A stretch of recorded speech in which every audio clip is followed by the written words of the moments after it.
Snow had a sound when it fell this hard. It hissed against stone and leather, 1,000 soft knives whispering in the dark. Jon stood upon the battlement and let that sound fill him. The wall loomed to his right like a mountain cut by gods and set upon the earth as a warning, its face smeared gray in the dawnless light. Beneath him, Castle Black crouched low and black, fires guttering in braziers, a few men moving with hunched shoulders and stamping feet. Ghosts' white shapes stood at the stair turn, eyes like banked embers. The dire wolf lifted his nose to the air and breathed, as if scent alone could tell the tale of what the day would be. Behind Jon, bootsteps hard and precise. He did not turn. He knew the cadence now, the flinty measure of a man who had marched too long to waste any motion. "Lord Commander," said the king, though Jon had not yet been named. Stannis spoke like a sword drawn past its point of balance. He nodded toward the southern sky, where no sun showed. "The storm slackens. It only looks that way, Your Grace." Jon kept his hands upon the frost-rimmed crenel. "The wind has turned east, carries more of it with it. Then we waste light arguing with it." Stannis Baratheon's lips barely moved. The scar beneath his left ear was an old pink line like a frown carved in the wrong place. "Come down. Bring your wolf." He followed the king through the postern and down the spiral stair, Ghost padding soundless beside him. At the foot of the stair, 2 Queen's men stood with torches, their faces red and sweating though the air was knife cold. The smell of pitch and smoke clung to their cloaks. The king's tower had been Slint's once. Now Stannis had taken it as if it had always awaited him. Jon stepped into the chamber and the heat hit him like a thrown skin. A tall iron brazier full of coals glowed in the center, and above it a kettle seethed. Maps were spread upon a table near the brazier, their edges curling in the heat. A man bent over them, thin as a whip, his beard salt and pepper, eyes bright and sharp. Davos Seaworth straightened and dipped his head. "Lord Snow," he said, "if I may still call you that." The corner of his mouth lifted, almost a smile. "Ser Davos." Jon nodded back. "You may call me what you like. What I like would hardly please the king," Davos said softly, and the king's head turned with a snap. Melisandre stood in the corner between 2 shutters, hands folded in her red sleeves, her hair loose down her back. She had taken down the shutters to let in the paler light, and snow swam and swirled far beyond the narrow slit. The jewel at her throat pulsed faintly, as if some heart beneath the stone kept a different rhythm from the lives around it. "You wish to speak with me, Your Grace?" "I wish to settle a question of law," Stannis said, "before I ride to answer one of blood." Jon frowned. "Law, Your Grace. The North's law, the realm's law." Stannis took up a quill and turned it in his fingers, small circles, the way a swordsman tests the balance of an unfamiliar blade. "Do not speak yet. Listen. When I go, I will take the Queen's men, what knights I have left, a few hundred of your turncloaks." His mouth tightened. "And the mountain clans that owe me a hearing. I will break the bastard at Winterfell or break my teeth upon his walls. In either case, I thin this castle. Men will talk as men talk. They will take omens from ash, see treason in their own shadow, and talk themselves into folly. I will not have it. I have drawn up a will." Davos's hand found a folded parchment upon the map and slid it closer to the brazier. Wax dripped upon it and leapt, small bright tears. Melisandre's eyes never blinked. "We make you a vow," Stannis said, more to the room than to Jon. "We set a man's feet in the black and tell him he belongs to no king after. A vow is law when men are eaten by fear. You refused Winterfell for love of that law." He fixed Jon with those iron-brown eyes, and something in Jon braced. "So I do not ask you to break it. I do something else." He put the quill to the parchment and wrote a single line, the scratch faint in the hush. Davos sanded it, shook it, and held it toward the coals to quicken the drying. Then he put it into Jon's hands. The letters were stark and uncompromising, the hand of a man who did not care to prettify what he bound. "By these letters let it be known that in the event of my death before the realm's peace is secured, I name Jon, called Snow, son of Eddard Stark of Winterfell, protector of the realm and regent for my daughter, Shireen Baratheon, rightful queen of the Seven Kingdoms until her majority. Should my line fail, by law or by fire, I name him my heir." He read it again. The coals hissed. Melisandre's jewel pulsed.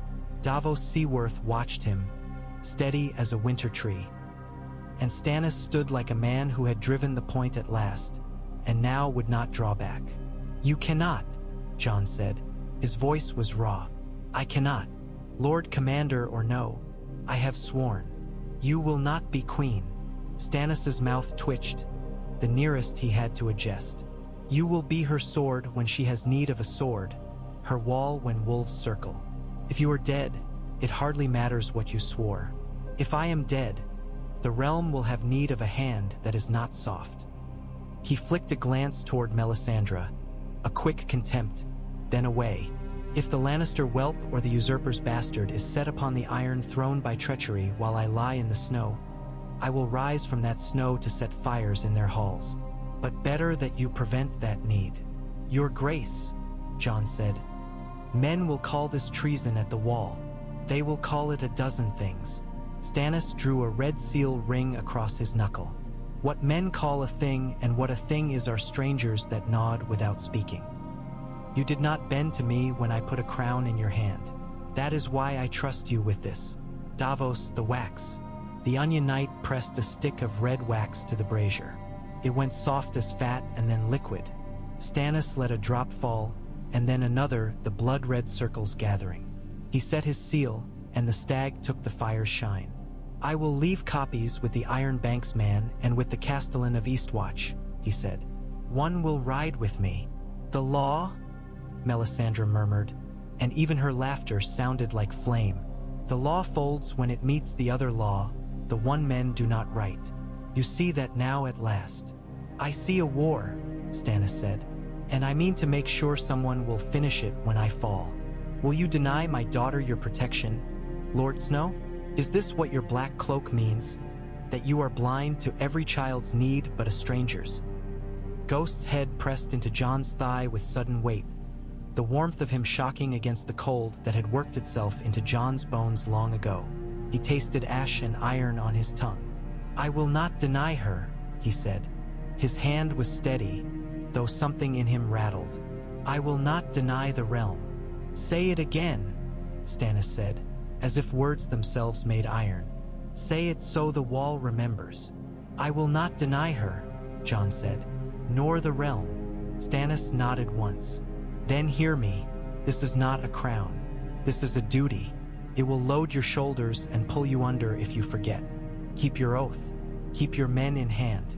Keep my letters safe. When the time comes, be harder than the snow and not so foolish as a fire." Davos looked between them. "Your Grace," he said carefully, "there will be talk. Best we choose who does the talking. Let me see the Iron Banks man." "See him," Stannis said. He turned to Melisandre. "And you, tell your god that my daughter is not his candle." Melisandre's eyes were a deeper red then. "The Lord's will is the river," she said. "All else is driftwood. But I am not blind to the need of the realm." "Good." Stannis's eyes were colder than the snow. "Then let the river run around my tent." It was done in a room that smelled of damp canvas and hot iron and old wool. Jon stood a long time afterward in the corridor and watched Ghost's breath plume like smoke.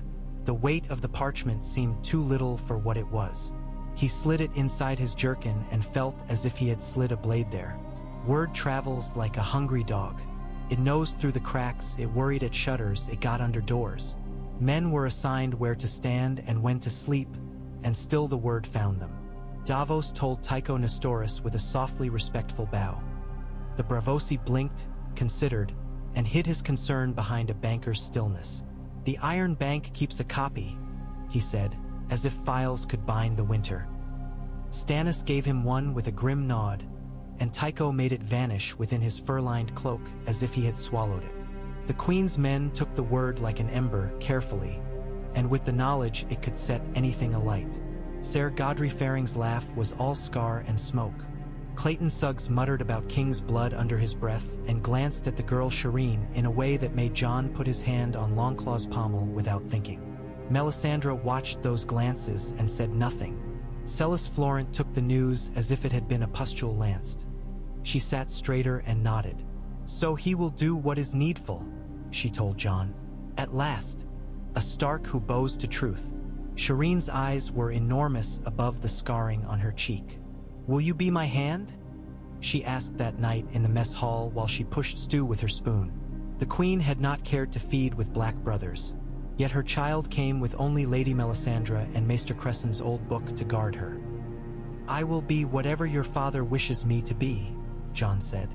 He thought of his own father, the quiet in Eddard Stark's eyes. Somewhere above them, the wall creaked like an old ship in a hard sea. He found himself saying, "I will keep you safe." She nodded solemnly. "Then you mustn't let Ser Clayton near the torches." He laughed despite himself. The girl risked another glance over her shoulder and smiled. Melisandre had been watching them over the rim of a cup. Now she closed her eyes. "The snow sings tonight," she said. "Do you hear it, Lord Snow?" A thin song. Sharp. "I hear the wind," Jon said. "It is more than wind." She leaned close enough that the jewel at her throat warmed his cheek. "Do not put the parchment where men can find it easily. Do not put your heart where they can stab it easily either. If you see a knife," Jon said flatly, "name the hand that holds it." "I see many knives," Melisandre said, "and the hands are all white." The king left at last, like a man dragging a ship out of harbor by his teeth. He left stamped tracks that filled with snow before the last horse had vanished in it. The queen's men thinned from the yard like a fever breaking. Castle Black felt larger and emptier. Jon sent Alice Karstark out under a drift-white sky with a match made in haste and care, and the vows they made beside a heart tree were short but braid-strong. The same night, Bowen Marsh stood in Jon's doorway without knocking, red from nose to chin. "Lord Commander," he said, though he said it as if the words were a mouthful of ash. "Men say you have been made a king's heir." "Men say many things," Jon said. "They say Melisandre births shadows. They say the others are a story to frighten children. They say you killed a man in cold blood for a sack of pears when you were 13 and hungry." He watched Bowen's eyes flicker. "What do you say, First Steward?" "I say the Watch is wary of kings and their heirs." Bowen's hands twisted together, red mittens rubbing. "This is not what we are. We are surviving." Jon's voice flattened. "We are collecting food in the new gift. We are making a place for free folk to set their tents and plant their seeds so they need not climb the wall or die at its foot. We are sending men to Eastwatch to mend boats. We are sending scouts to Hardhome to bring back those we can before the dead do. We are the Night's Watch," Bowen said. "We are not a petty court. We are not a place to breed bloodlines. We are not. We are not." Jon stepped close, until Bowen smelled the leather and oil on him. "We will not be anything if we are dead." Bowen's breath smoked and faltered. "It is my duty to speak, my lord. What you do binds us all. If men think you brandish crowns with one hand while you count our tallow with the other, we will have unrest.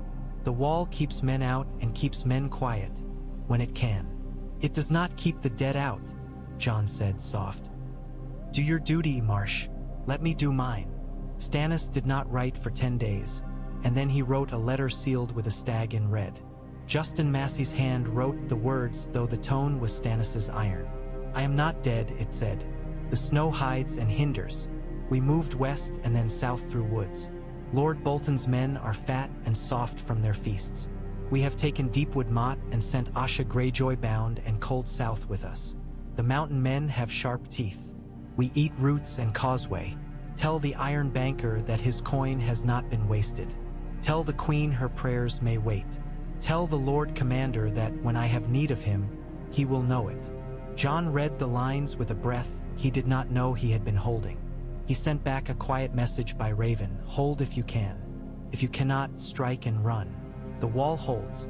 He wrote to Cotter Pike: "Sail north. Bring me what souls you can before that place eats them."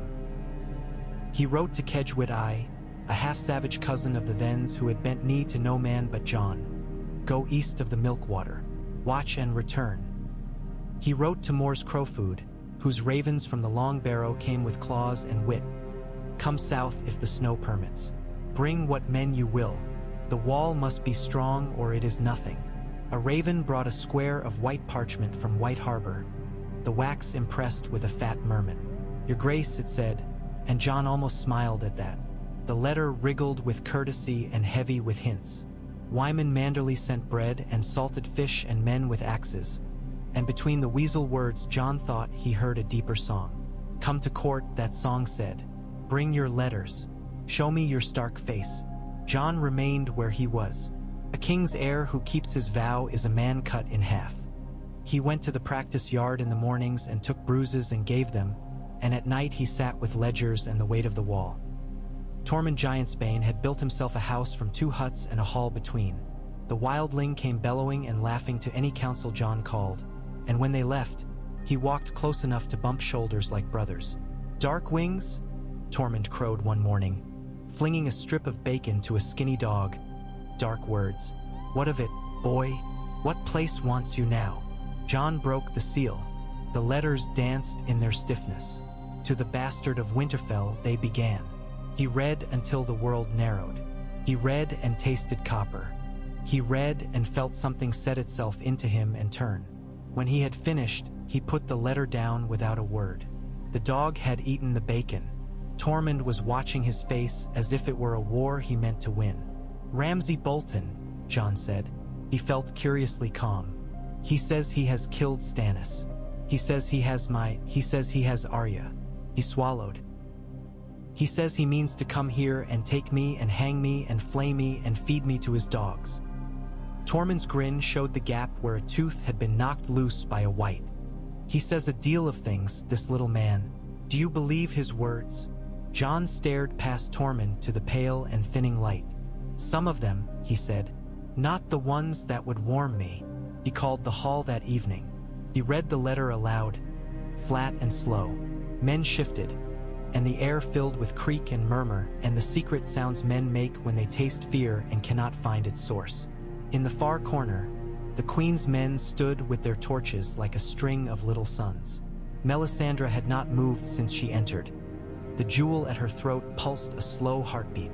Shireen sat beside her mother, small hands white upon a cup. We will ride, Jon said when the last word of the letter had fallen and the echo died in the rafters.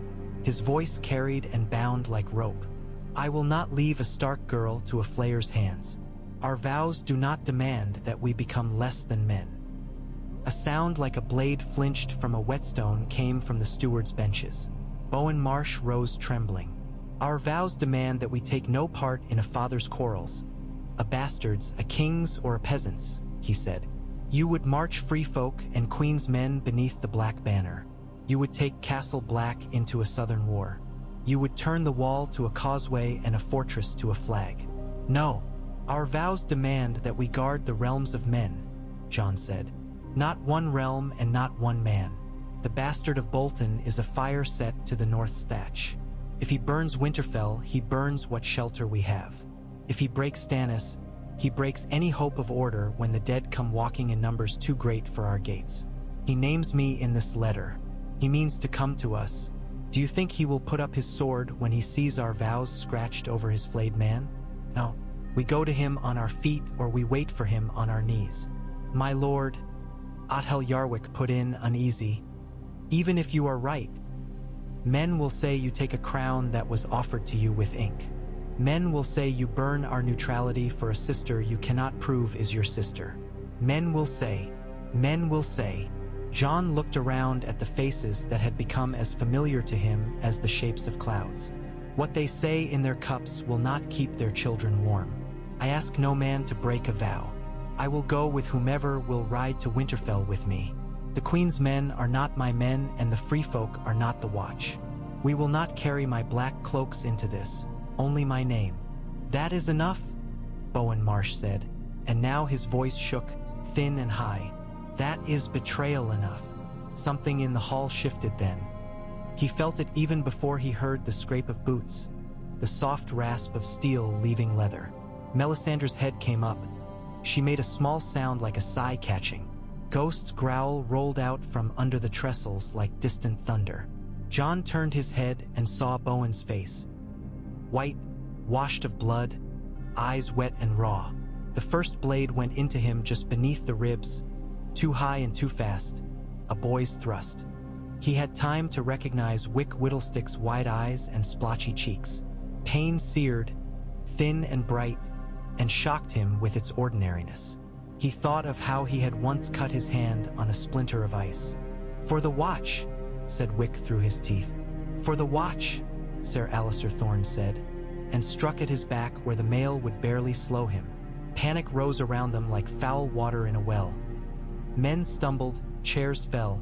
Someone cried out, a woman's voice, though there were no women here. Ghost was already moving. The dire wolf took Wick by the wrist and shook, quick as a fox worrying a vole. Another blade flashed. Jon's hand found Longclaw by habit, drew, met steel, turned it. He was slow. He was cold. He drove his shoulder into Wick and the boy shrieked as teeth tore, and Jon felt another blade dip into his side and turn. The room narrowed to a hollow of his breath. He saw Bowen's face again, closer now, his breath fogging like any man's. Tears had run down through the frost at the corners of the steward's eyes. "Forgive me," Bowen whispered. "Forgive me. I saw no other road." "There is always another road," Jon said, but his voice was gone to frost. The floor came up. Heat came with the smell of rain on ash. He thought the brazier had fallen, that of course the hall would burn now and the wall would st. And above a pillar of smoke, black on black. But the heat had a pulse, a rhythm of its own, and fingers like fire pressed to the wound beneath his ribs, then to the one along his back, and they burned without consuming and stopped the world spinning. "Look at me," Melisandre said, and he did because he could not help it. There were red rivers in her eyes. "You will not go past the door. Not yet. Not while the snow sings. Hear me, Jon. Hear me." He heard her. He heard also the song of the snow that he had not believed in, the thin keen like a drawn blade. It was not outside the walls but inside his bones. He felt Ghost's muzzle against his cheek, wet with blood, and when he breathed he tasted old iron and smoke and the faint sweetness of wood smoke in summer, sudden and impossible. He dreamed, or else the world stepped aside. He stood in the crypts beneath Winterfell, where stone kings watched and moldered quietly. His father turned his stone head and looked at him with eyes that had never moved. "You have my face," Eddard Stark said. "Now take my choices." "I do not know which were your choices and which were your duties," Jon said. "They were the same." Ned's stone hand lifted. "That is what made me." He woke to a ceiling of smoke. Melisandre was not near him anymore. The cold had crept back under his skin, but he was not dying. He knew the feel of dying. He had worn it once when he lay with a spear in him upon the ice and Ygritte's red hair had floated across his sight like autumn leaves. Tormund's big hand was the first he saw. "Up, boy!" The free folk chief grinned through a face that was suddenly tender as an old woman's. "Up if you mean to be a king's nurse someday.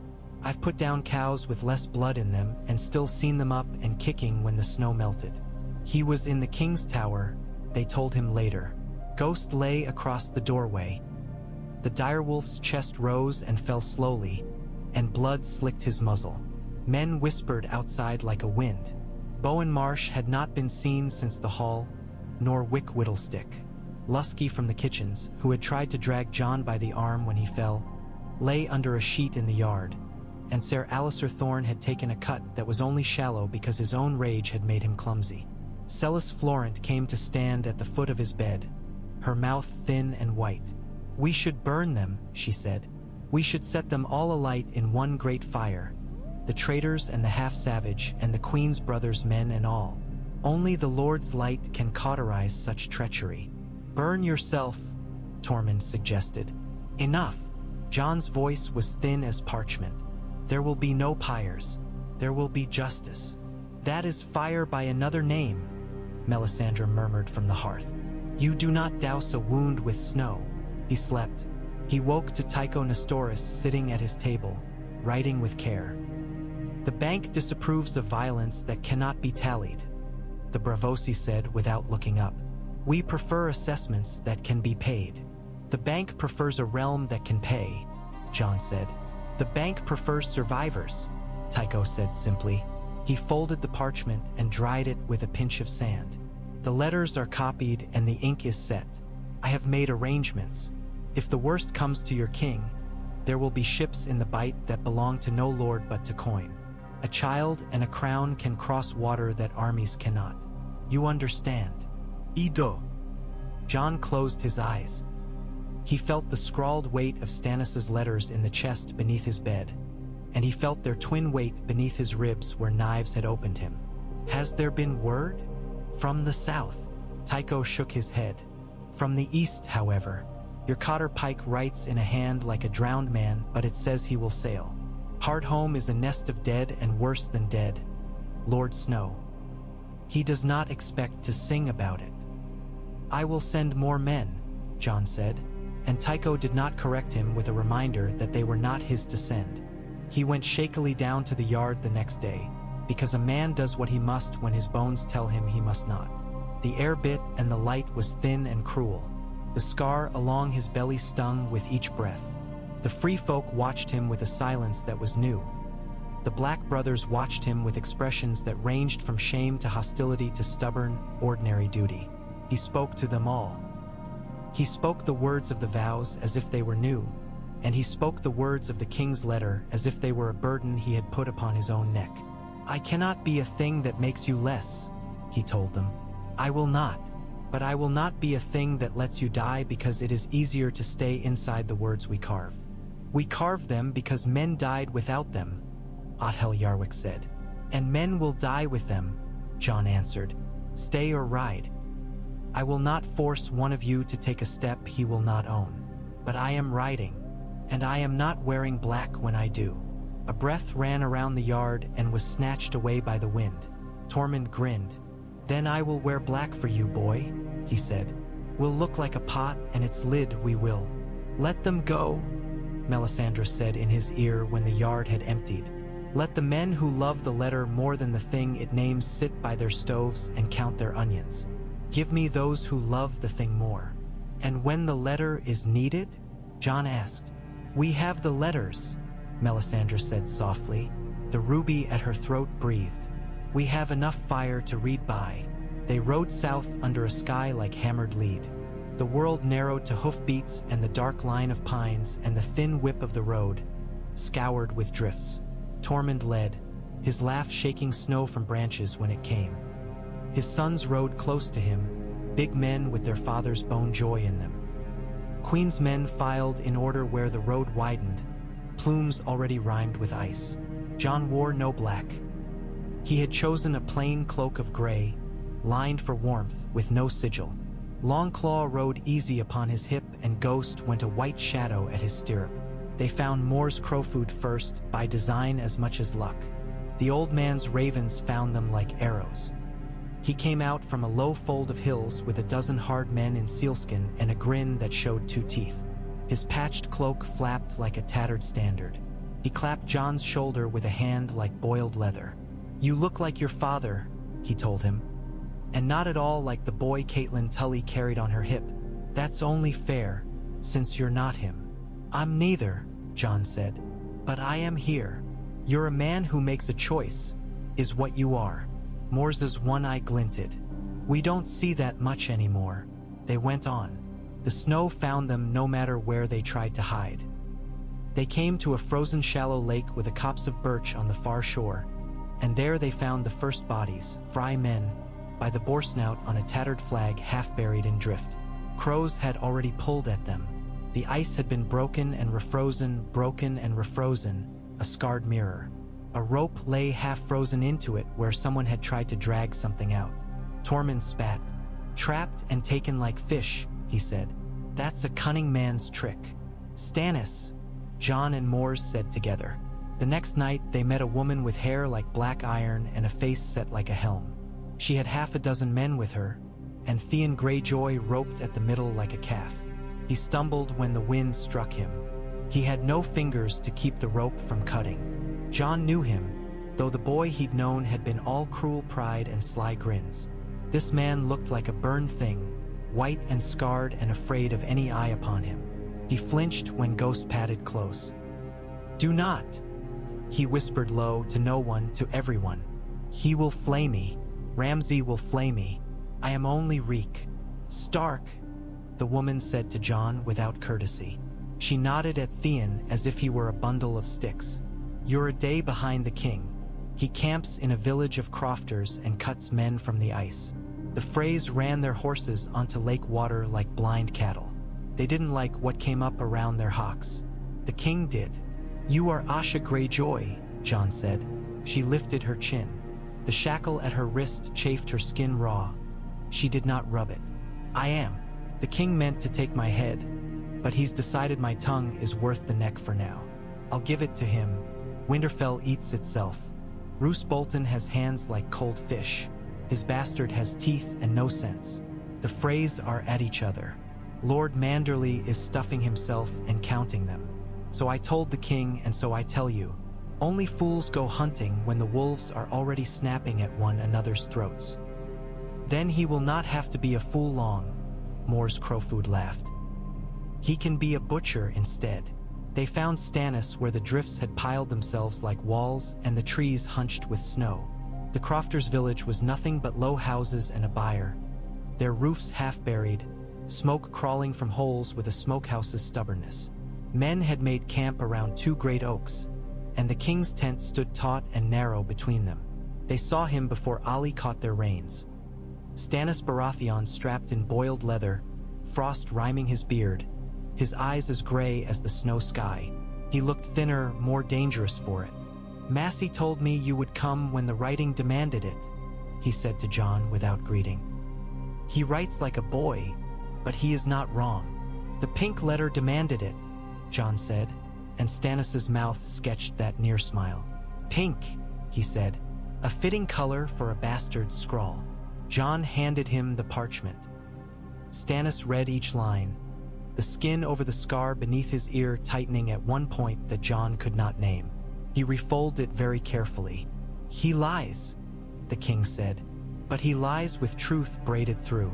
Winterfell is angry. Roose is a cat on a hot board. The Freys are as disciplined as swine at slops. Ramsay is a sword with no hand. We can cut them." "You cut men from the ice," Jon said, nodding toward the lake. "We cut what will feed the fire," Stannis said, and for a dark instant Jon thought of Shireen's white small hands cupped around a cup. The king caught his thought or else shared it. "No," he said, and the word had all the hardness of his marrow. "We burn horses and Freys, not children." "The dead burn just as well," Melisandre said from behind Jon, and the king did not turn. "You left the wall," he said. "I came to a fire that needed tending," Melisandre answered. Stannis let that pass. He gestured toward a low building. "There is stew and what bread we can tear without it going to ice in our hands. We warm ourselves. Then we move." "Move?" Jon asked.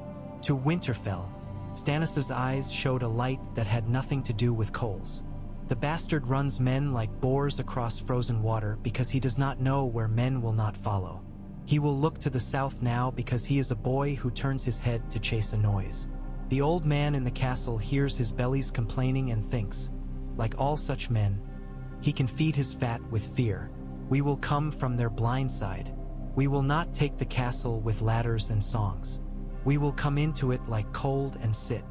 "We sit," Justin Massey put in, "and they starve your grace. They will starve faster with knives in their beds," Asha Greyjoy murmured. She had been given a stool, and she sat like a soldier. "The spearwives you sent into Winterfell move like smoke when they are smart and like fog when they are not. They have knives and patience. Give them a door to open and they will." Theon made a low sound in his throat then, a child's mule. "There is a postern near the lich-yard," he said. He did not look up. "We mended it when we mended the wall. The hinges creak. Ramsay had them greased. He likes to walk at night and listen to the snow, he says. He has not oiled himself where it matters. Stannis listened as a man listens to a new song, measuring its rhythm. The Lichyard, he said. Good. We should all take counsel with the dead. They do not change their minds. It snowed as they spoke, slow and steady. Men came and went around them, building a skin of warmth that could not hold. Ghost stood at Jon's back, patient as bone. Jon studied the king's face, the tide of iron in it, the unbending line of his mouth, and said, "If we take Winterfell, your grace, what then?" "Then," Stannis said, "we put my banner upon it and run the flayed man down the latrine where it belongs. Then we send for Manderley and for all the fat men who have acted thin. Then we send for your Mormonts and your Umbers and your mountain men and your Glovers and every man who calls himself Stark's man. We seat that girl of mine someplace where she will not cough from smoke, and we make a court. Then we turn north." His eyes measured Jon. "That last is what you want to hear. I want to hear you understand that the other war is not the war in the south," Jon said. "I want to hear you say you will stay and fight it." "I said I would take Winterfell," Stannis said. "I did not say I would marry it. When a man has two enemies, he kills the nearer one first. The nearer enemy is a boy with dogs who writes in pink." He looked past Jon to the white smear of the lake. "We move. It is a strange thing to ride to a siege in snow. The world is all one color, and then it is not, because of blood." The long slope north of Winterfell opened like a whale's back, and the castle sat upon it like a scar that would not heal. They came in through dead orchards and over fences that had vanished under drift, and through a copse of winter-stripped oaks that looked like old men pleading. Smoke poured from Winterfell's chimneys. In the stillness, Jon heard a bell toll once and then not again, as if a hand had jerked away. He smelt pigs and men and old grease, and farther beneath it, something like rot. He had run those courtyards as a boy in a dream, and that memory flinched from this one like a hand from a brazier. Moore's Crowfoot went ahead with men who knew the shape of snow. Theon Greyjoy went with them under guard, shaking so hard his teeth chattered. Asha Greyjoy stood with Justin Massey over a map scratched with charcoal upon a shield. Melisandre murmured to a fire with her eyes shut. Tormund spat into the snow and missed his own boot by inches. "Your men inside," Stannis said to Asha and Theon together, "will know the sound to listen for? They will know the sound of the hinge," Theon said, and he laughed, a broken sound. "It will be like a whisper or like a scream depending on the cold." "Good." Stannis turned to Jon. "We are less than 3,000 men all told. They are more, but they are not all of a mind. Men who are not of a mind fight like geese. We will peck them to death. Keep your wolf out of their sight until he is needed, and then show him like a miracle." "Ghost is no miracle," Jon said. "Then he is a fact," Stannis said. "And men die of those as well as of miracles." Night fell in a smear of gray. The snow had slowed to a drift and then to a sift, fine as dust. Men came back thin as shadows, and one of them had blood frosting his beard. "The hinge," he said, panting. "We greased it with rancid fat. It will not tell on us." "Then go," Stannis said, and they went, sliding into the white like otters into a river. The camp quieted in sympathy with their stealth. Men checked bowstrings again and again as if by looking they could keep them from going stiff with cold. Jon warmed his hands and thought of his father's stone face and his mother's unknown eyes. He thought of Arya racing him along the broken arches and of Bran's laugh. He thought of Rickon's chubby fists and of Sansa's careful needlework and of Robb's breath steaming in the morning air as they had sparred. Ghost pressed his shoulder against Jon's thigh as if the wolf knew where his mind had gone and meant to push him toward the present. The cry when it came was nothing like a cry. It was the creak of iron and the soft thud of snow and a whisper like silk torn. Then men were moving in a line no wider than a man and as long as necessity. The Lichyard welcomed them with stones and silence. Jon went with the second wave, long after the first had found their feet upon old paths. The air had that taste of old stone that he had always known in Winterfell, even beneath the stink of fry fat and fear. A spearwife's hand brushed his sleeve and was gone. He heard steel strike steel and then the soft wet sound after. Winterfell breathed, a great slow breath, and then woke. They did not take it with one rush. Jon had known they would not, though men love a tale like that. It was a dozen fights in a dozen courtyards. It was a rope lowered from a granary window at the wrong time and cut by a man with not enough fingers. It was a gatehouse taken and almost taken back. It was a horse that squealed and then quieted and swung at the end of its rope with its eyes rolling white. It was a boy with freckles who had never seen a wildling and would never see anything again. It was Ser Hosteen Fry bellowing like a bull and slipping and braining himself on a frozen stair. It was Manderly men cutting their rivals where they lined up for soup and then turning and bowing to Lord Manderly's son with soup on their boots.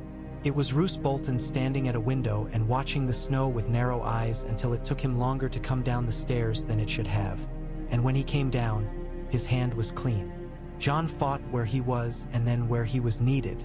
Ghost came with him when the men needed a miracle and stayed when they needed a fact.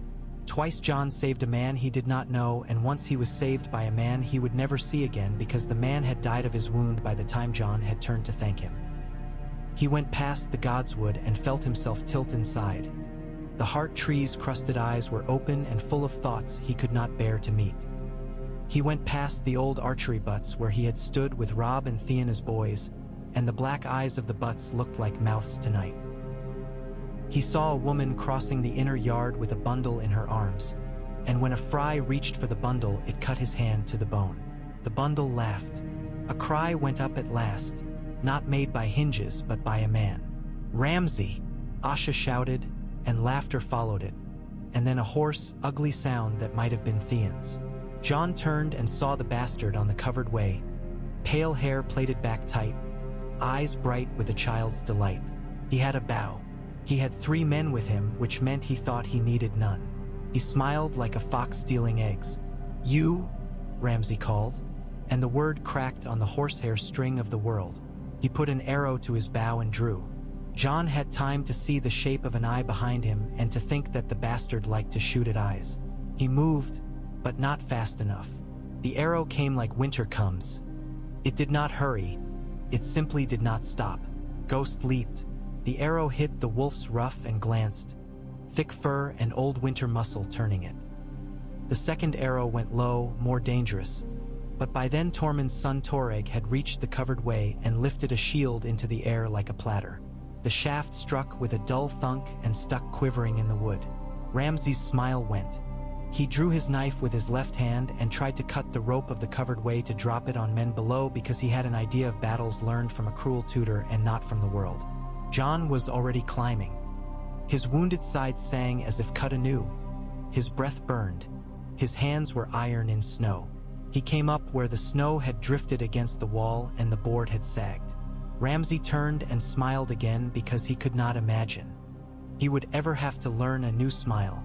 "Bastard," he said conversationally, and came on with the knife. He was quick.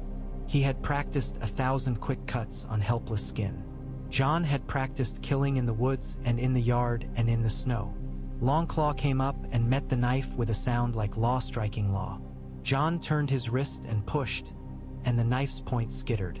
Ramsay's eyes went wide, and in them Jon saw all the mornings he had run in Winterfell's wind with a boy who would become this, who could have become anything else and did not. He broke that gaze because it was a look too human to meet with a sword lifted. He stepped in and put his shoulder under Ramsay's chin and shoved him back with the knowledge of the covered way's edge in his feet. The bastard's heel slid. Ramsay did not scream when he went. Jon had expected a shriek because shrieks were a thing Ramsay collected. He made a sound like a punched breath and then a small crunch and then there was nothing.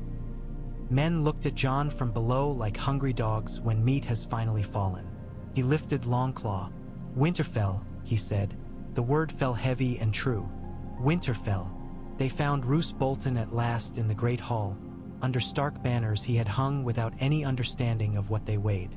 He had a cup in his hand and a face like shut glass. Manderly men were on his left and Freys on his right until they read the hall's air and slid away from him as if he stank. "I know the law," he said when Stannis came forward and when Jon stood at the king's shoulder. "I know how this ends." "I doubt you know half so much as you think," Stannis said, and there was genuine warmth in his voice for the first time since the snow fell. "But in this, yes, you die." Roose nodded. "By whose hand?" he asked. His eyes found Jon. They held no interest. "The bastard's bastard? That would be a jest." "By mine," Stannis said. He drew his sword as if he had been waiting all his life to make this movement. Roose Bolton did not beg. He closed his eyes like a man taking a draught of wine and did not open them again. The hall breathed out. They buried men until the ground refused to take them, and then they laid them in the lich-yard and covered them with snow and vows. Women washed blades until their fingers bled and then kept washing. Fires burned in every hearth that had wood to give them heat. Manderly set his bulk upon a bench and ate bread that was rationed to him like a peasant's. And in that the north began to knit itself. A raven went to White Harbor under Wyman's seal, and then another under Jon's. Another went to the wall. Jon went to the Godswood alone. Ghost followed and lay with his muzzle upon his paws. The heart tree's face watched them. Snow sifted down in a steady skein, and the pool was rimed so thinly that Jon thought his breath alone might break it. He felt the memory of the crypts under the snow, that dense, weighted quiet. "I have letters that name me regent and prince enough to frighten men," he told the tree softly. His breath smoked and went away. "I have a sword that was my father's gift. I have a wolf who understands more than I do. I have a king who means to fight the other war when his belly is full. And I have a brother somewhere on an island with painted cannibals and old bones. What do you want of me, father? What did you want?" The tree said nothing. The pool's skin quivered, then stilled again. The snow said its thin song. After a time, Jon understood that he had asked the wrong question. "What do they need?" he asked the snow instead. The answer was only cold and patience. He wrapped his cloak tighter and turned away and went back to the hall because men had come with messages from the wall. Cotter Pike had written in a hand that lurched like a drunkard but did not falter. The letter smelled of fish and smoke as all his letters did. Hardhome was a pit in the world, he wrote. There were dead that would not lie and dead that did not know they were dead. He had taken 5 boats and sent 2 back full of children and women with eyes like river stones. He would stay to get more, but he said the weather was turning the sea to knives. If Jon meant to help him, he must do it yesterday. Jon passed the letter to Stannis and watched the king's face. The old rage flickered there. No smile now, only the fight. "I said 2 enemies, Stannis said. He gestured with the letter. "This one is nearer. I have a castle, and I can hold it with 500 men and a stubborn will. Justin will ride to Bravos with the banker and buy me sellswords and ships. Massey, do not argue. You ride for coin. I will post the mountain men to the passes. Manderly will feed them and these halls if the gods love him. If they do not, he will feed himself and we will take what we need with a better right than he has to it. You will go north." "I will," Jon said. "Take men who can row and men who can swim," Stannis said. "Take men who can cut ropes in a gale. Take your wildling chief and his sons. They have eyes that do not fear white water. Take your red woman if you must have her tricks." "Tricks," Melisandre breathed. "If you can turn ice to ash with a whisper, do it," Stannis said bluntly. "If you cannot, do not pretend you can. I would not have you brave for my sake. I would have you right." Melisandre's mouth softened into something that might have been respect. "I can make fire in places where fire will not live," she said. "That will be enough." "Then go," Stannis said again. And if the words had not been born in him for this, they had lived there all along waiting. "Protect the realm. That is the sum of it." They made ready while Winterfell set its bones. Manderly sent carts of grain under guard. The marshals counted bows and knives and counted again. Men took off rings and trinkets and sent them south to Bravos with Justin Massey, who looked unhappy to be given so much to guard that he could not keep. A raven came from White Harbor with words that were almost a poem if you read them sideways. "Come to my court, Jon Stark, and show your face to men who once ate at your father's table. Bring me the letters so that the law can know them.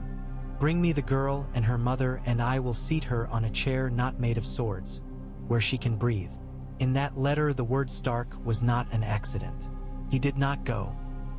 He spoke instead to Shireen, whose hands were always cold, and he found in her a quiet that made him ashamed of the rage he had carried into the hall with the pink letter. She looked at him as if he had become tall enough for her to stand behind when the wind blew. "Will you be gone long?" she asked. "As long as it takes to bring men back from a place they were not meant to die," he said. "Then you must come back as well," she said matter-of-factly. "My father said you would be my wall." He felt that like a brand. "I will come back," he said. In the end, they went with 3 long galleys dragged on sledges to the White Knife and then down to the sea, because winter makes planners of men who would rather be heroes. They went with 50 small boats lashed in pairs and wrapped in skins. They went with lines of women who knew knots from fishing and with boys who could mend nets. They went with Tormund, whose laugh shook frost, and with Val, who had eyes like a clear winter morning, and with men who hated each other less than they hated the dead. Hardhome crouched on its black headland amidst teeth of rock, with stumps of burned shelters like jawbones and smoke that did not rise because the wind pressed it. Pike found them on the shingle with a face that had been aged by 10 winters since they had last met. He grinned anyway and clapped Jon's back so hard that Jon's wounds sang. "I told you yesterday," he shouted over the surf. "You come tomorrow. That makes us even." They worked without sleeping and without thinking. The wind blew knives, and the sea turned knives into clubs. Children with faces like dried apples clung to the planks and did not cry when the spray hit them. Men hefted bundles that had been wives, and women left bundles on the stones because they had been children and were not anymore. There were fires on the headland that did not burn wood. Sometimes there was a scream that began far away and did not end quickly. The first night something came down off the headland that moved too evenly, and Jon met it with Longclaw. It was a man who had died 3 days ago, but the thing that moved his limbs did not know that. Its eyes were chips of dark ice, dull but relentless. The sword bit and the body shifted and kept coming until Val struck it in the back with a spear, and then Tormund hacked the spear in flush with his axe, and the thing toppled and the spear burned with a flame that had no smoke. Melisandre stood with her arms out and her hair blown straight back, and her voice sang something that had never had a beginning. She moved like a tree in wind. The dead moved like water. Could have been 1,000 nights. It was 3. By the 4th dawn their boats were full whether they had meant them to be or no. The beach was a churned mess of footprints and scorched sand and broken bone. The headland smoked and did not smoke. Pike clapped Jon's shoulder again, and they laughed like madmen because laughing was not screaming. They lost a boat to a finger of rock that had not been there yesterday. They lost a boat to a thing that came up under it and breathed cold. They lost 3 men to knives they did not see and 4 to the oars when they snapped under a wave. Jon lost a piece of himself that he did not have a name for, and later, when he lay on the floor of a galley with Ghost's head upon his chest, he found that he did not want that piece back. It had been the boy he had been when he thought duty and love were different names for the same road. They came back to Winterfell with boats that had turned into sledges again and with faces like carved wood. The castle breathed and came alive when they shouted. The sound that answered them rolled from stone to stone as if stones had waited. Shireen ran to him, and he went to one knee in time because some part of him that remembered life had survived. She put her hands on his cheeks, and her thumbs were as small and careful as a midwife's. "You kept your promise," she said. "I am not finished keeping it," he said. "No," Stannis said from the hall's doorway, where he had been standing like a sword in a scabbard. "You are not." The mountain men had come down from the passes with faces burned from wind and pockets light with dead men's rings. There had been 3 feints at the walls and a fire set in the old stables that they had beaten out with beetles and will. Lord Manderly ate less and ordered more men to the walls than he had to the table. Tycho Nestoris had gone with Justin Massey, leaving a smell of vellum and coin in his chambers. A raven from White Harbor said that Lord Wyman would bring his white ships up the bight when the ice allowed, and then said something about a wolf with a crown that half of the hall misunderstood and the other half tried to. Winter lasted. That is what it does. It grinds men and then tests if the flour it has made will make bread. The North began to believe the thing it had told itself. Men rode into Winterfell's yards with grime and grief upon them and said they were Umber men, or Glover men who had had to learn not to be for a time. A lean, hard woman came from Bear Island with 3 girls and a letter that said nothing but the truth. "House Mormont remembers," the girl lioness said, staring Jon up and down as if he had lied to her with his boots. "We only kneel to Starks." She did not smile when Jon laughed. He went often to the Godswood. The heart tree watched him without anger. Sometimes he spoke. Sometimes he listened. He heard the thin song of snow that Melisandre had named. Sometimes there were other sounds in it, as if a crow had laughed somewhere far behind the world. Once he thought he heard a boy's voice, high with laughter, then lost it. He dreamed less. He slept when he could. He stood often with Stannis on the parapet above the great yard and looked south together in a silence that was no longer contempt and no longer defiance. The king's beard was whiter where the frost took it. The scar at his throat had gone pale. He took no joy in victory and none in rest. "We have nailed one door shut," he said once, without turning his head. "The house has others. They all open to the same winter," Jon said. "Good," Stannis said. "Then we will not have to learn new tricks." It was inevitable that Davos would come when the Skagosi understood their own stubbornness would not feed them. He brought with him a boy with wild hair and a stare that said he had never seen a wall that could not be climbed. Rickon Stark looked at Jon with eyes that had seen a dead man move and the sea eat, and did not cry when Jon put his hands upon his shoulders. The dire wolf at his heel was gray and lean and silent. The hall went quieter than any vow had ever made it. Stannis looked at Rickon the way a smith looks at an iron bar he's been handed to shape. The hall looked at Jon. Manderly licked his lips and did not hide it. Jon went to one knee without thinking, and the boy looked alarmed for a heartbeat and then put his hand upon Jon's head as if he had been taught the motion on Skagos by someone who had only heard of it. Jon could feel the tremble in the hand. He stood and pulled Rickon against him and felt the jolt of a child's bones and the hidden strength beneath. That night he put Stannis's letters upon the table and read them again, because there are moments when a man must know the exact shape of the weight upon him. The words had not changed. He could not change them by wanting to. Melisandre set a candle near the table and the flame leaned. A small warm thing in the winter. "The law," she said. "The law," Jon said. "The law says I can be regent to a girl who has a crown in one hand and a pox in the other and nothing in either that will keep the others from stepping over us. The law says I can be heir to a king who may not die, and must not, and I hope does not, and if he does, I will have no time to sit in chairs. The law says if his line fails, I am something more or something less, depending on whose cup you fill. The law says there are Starks and then the things men have called Starks when they needed to. The law says the watch is a wall and not a sword." He put a hand to the parchment and felt the blood in it, warm through the thin, stretched skin. "I do not know if the law says what is right." "Law rarely does," Melisandre said. "Flame does not have a shape until it has a wick. The law is a wick. Your mind is the flame. The gods have a cruel way of making poets of priests," Jon said, and for once she laughed. In the morning he went to the yard while it was still bitten with frost and called the hall to him. He set Rickon on the steps and Shireen beside him, because the world liked balances even when men did not. He took off his gray cloak and laid it upon the stones. He put both hands on the hilt of Longclaw and felt the old, deep thing that the steel carried, the place where the Stark in him and the snow in him had always met because there had never been a seam for them to learn to hate. "I am Lord Commander of the Night's Watch," he said, because that needed saying. "I will be until I die or until I am relieved by the law that made me. I will not be a king. I will not be a lord. But I am a wall where walls are too few." He looked to Stannis, who stood with his mouth in its hard, familiar line, and for once the king nodded before words. "I have letters that name me regent," Jon said. The hall stirred, a sound like a wave sucking stones. "I accept that duty if it is needed.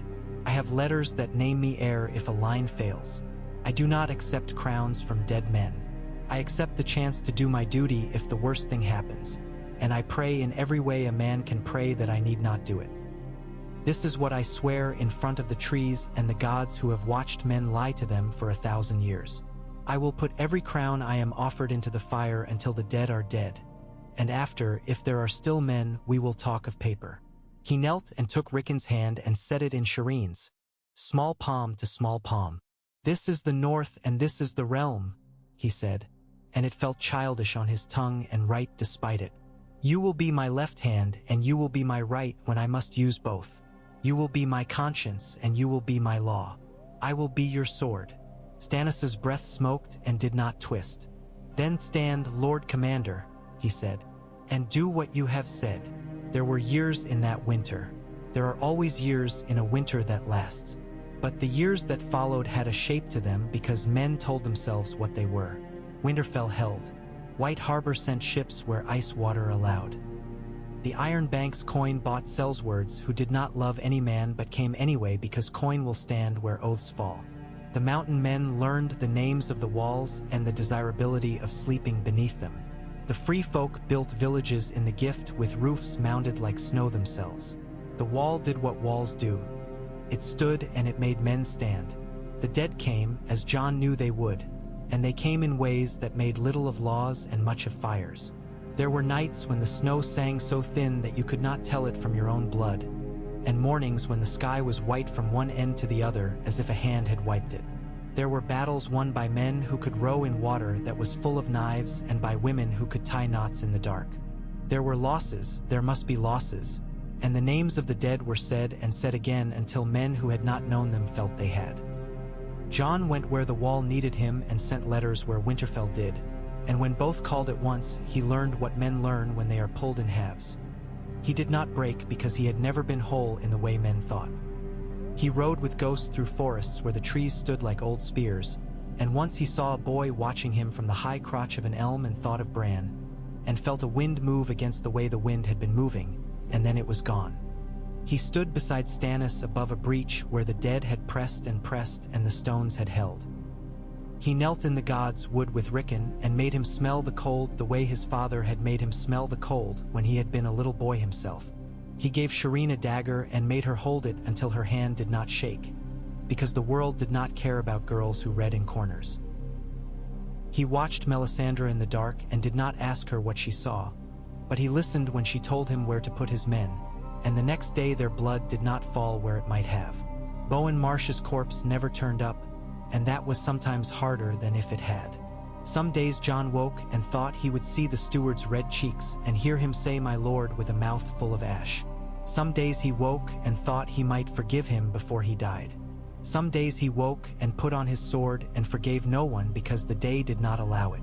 There was a spring that came like a rumor and then like a flood. Men took off mittens and laughed. Women undid cloaks and did not know what to do with their hands for hours. The snow thinned in the courtyard, and the first crocus of Winterfell raised its head like a small brave idiot to be trampled by a boot and rise again because it had been hammered flat all its life. The rivers sang a song that did not hurt the ears. Hardhome's headland showed green along its lip like a wound scabbing. The dead retreated because they must, or because the gods like dawns better than sunsets after all. Men took stock of the living and found themselves more numerous than grief had told them. Stannis Baratheon stood one morning on the parapet and watched as a raven flew south. He did not smile. He did not say a word. Jon came to stand beside him, and neither spoke for a long time because there is a respect in silence that men forget when they love it too much. At last Stannis said, "If I die today." "You will not," Jon said. "If I do," Stannis said. "There are letters." "There are," Jon said. "If I live," Stannis said.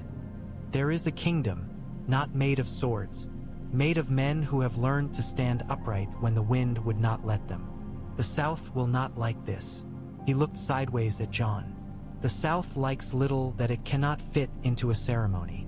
"We have ceremonies," Jon said. He nodded toward the yard where Rickon and Lyanna Mormont were teaching Shireen to throw a spear, and none of them were very good at it yet, and none of them had given up. "They make fewer speeches." "Good," Stannis said. "Let the South learn them. I will bring them." He did not turn his head. "Will you come?" Jon's throat felt as if he had swallowed snow and fire together.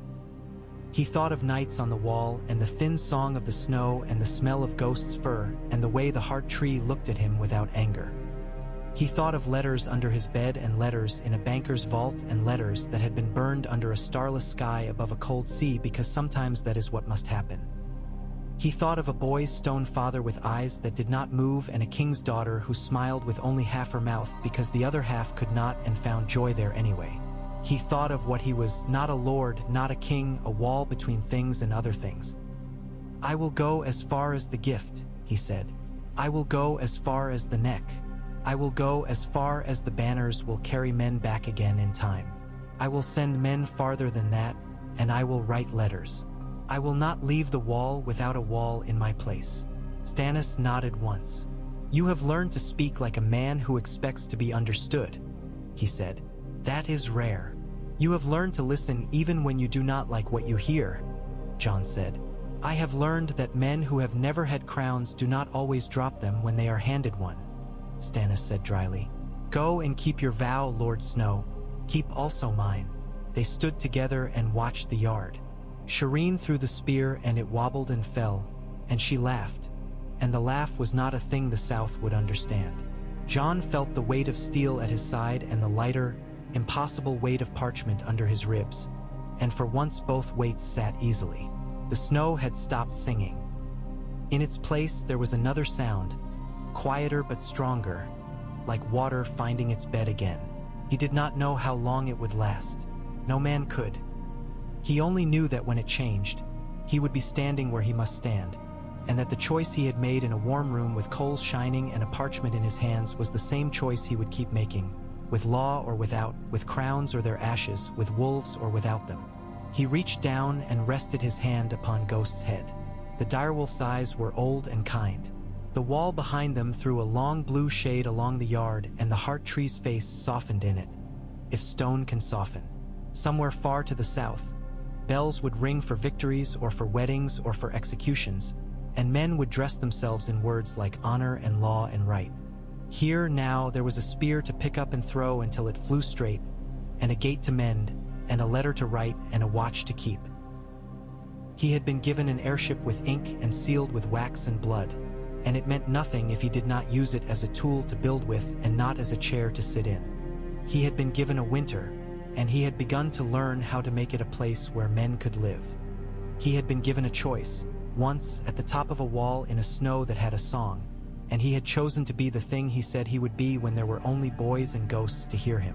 When the horn sounded on the east wall, one long note, strong and clear, men looked up and moved. Jon did not count in his head.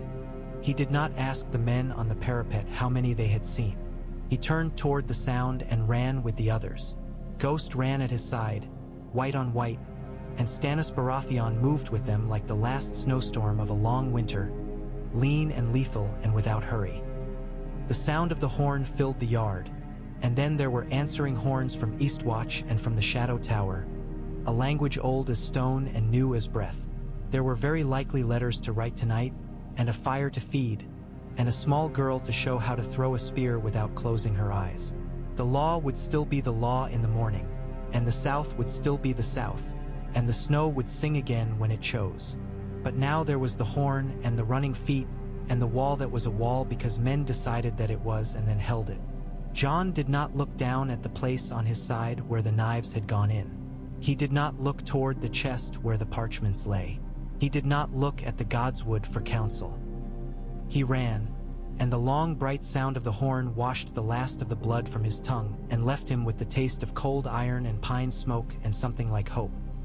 The horn was Winterfell's own, not the watch's old code of 1 for rangers and 3 for the others. It called men to the walls, to the gate, to the work that keeps a castle from becoming a tomb. Jon knew the difference before the echo faded. The thought of Eastwatch and the Shadow Tower had been only the mind's habit, the way a man who's lived in a bell tower hears bells in anything that rings. They ran. Snow lay smoked and holed from boots and hooves, and the wind had teeth again.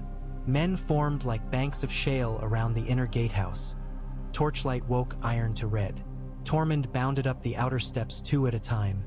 grinning as if the horn were a jest. But his sons already had bows unlimbered and arrowheads nocked. Stannis came from the great hall still buckling his sword, a colder sort of readiness in him. Melisandre walked, and the torch flames leaned when she passed. "Riders!" a man called down from the outer parapet.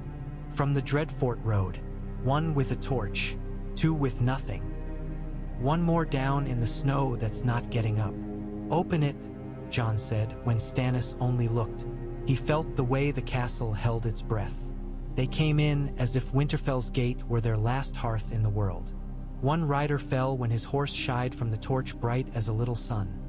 The man who slid in the snow groaned once and then didn't. The woman with the torch kept it high, knuckles white, smoke wreathing her face into a mask. On her saddle before her sat a child wrapped in furs and a salted smell of fish and fear. "Last hearth burns," she said in a voice worn thin by cold. The word staggered, then stood. Not from flame, from cold. They came with the wind. Hother Umber sent us south with his sister's girl and the rest of the children and 3 carts. There are no carts now. Mor's Crowfood shouldered to the fore so hard men swore and gave way. He caught the woman by the elbow with his boiled leather hand, and something gentled in his one eye. "Name the white," he said. "The ones with eyes like ice don't come close to walls," she answered, and turned the torch so its pitch ran and popped. "Not yet. Men that die do. They walk soft as cats and don't breathe. They took 2 of ours and we cut them and they fell and stood again. Horsebane, Hother. He's in the yard with spear points and a hearth made of men's backs and he'll make them pay for each child. But they keep coming and the wind keeps singing, and when the singing stops the ones who fell stand up where they fell unless you burn them." She looked past them into the yard as if a thing like safety might be visible. "They sent me because I sit a horse better than most." Stannis's jaw moved as if he were grinding a grit out of his back teeth. "Umber men who bent knee to Bolton?" he asked Mors. "They bent knee to bread when bread was his," Crowfood said without heat. "Hother's clever as a fox in a henhouse. He'll be clever to die on his own steps if we don't fetch him off them." Jon was already speaking orders. "Toreg, get the smiths to the south log yard. I want every axe head hanging in the armory sharpened and every shovel turned into a spear. Othel, wake the beetles and the waterminders. You'll put braziers and cressets on the inner steps, not the outer. I want fire you can reach if the wind takes a mind to play tricks. Wool, take 20 and ride the White Knife Ford, then cut west. If the river's open, I want men there with ropes and poles and a fire on both banks. Mors, you'll know the back paths better than any raven. How many men can you put in a saddle that won't fall off?" "As many as the gods will allow and my poor brother will deserve," Mors said and spat thoughtfully. "You mean to go yourself?" "I mean to bring them if they can be brought," Jon said, "and to learn if the wind sings the same song there that it sings here." "You'll not take the black cloaks?" Othel Yarwick said, as if saying it would make it so. "The wall. The wall will stand a night without me if Winterfell cannot stand this one without me," Jon said, and Stannis's eyes turned at last, frictionless with calculation. "I go with you," the king said simply. "You have a castle to hold," Jon answered, and they fenced with looks a heartbeat long. "I have a realm to protect," Stannis said, "and a realm that learns its king keeps his seat will learn to hate its king's seat sooner than his hands. Massey is gone. Davos is south with his rag of a fleet. I need to know what sings this song you all name and no one describes. If there is a lesson, I'll learn it with my own ears." He glanced toward Shireen, who had come to the top of the steps with her small mouth set and her fingers tight in Celis' hand. "You'll keep the child safe," he said to Jon without moving his eyes off his daughter. "That is not a request. I told her I would be her wall," Jon said. "Walls are kept by men who come back." They went under a sky that had weight. The breath of the horses clotted before their muzzles and fell in clumps. A training boy who had been bold enough to ask to go had been sent to the kitchens to stir porridge instead. Tormund cuffed the lad's ear as consolation and rode whistling. Melisandre rode with Jon, not with Stannis, and the heat of her presence was a strange, dry thing that made the skin on his face feel split. Ghost paced them until the road narrowed to a rutted white lane between bent-backed willows, and then ranged ahead with that lazy grace that always put him where he needed to be a heartbeat before he needed it. They found the first of the carts in a dip where the wind had piled the world into a white wave. It wore a skin of hoarfrost, the kind that hair grows in despair. There were bodies half in and half out of it, all the shapes men take when they fall without choosing how they'll lie after. One stirred when the horse's hooves crunched near. Toreg went to it with his axe cocked. "Wait," Melisandre said softly, and the man, if it had been a man, went still at the edge of the sound.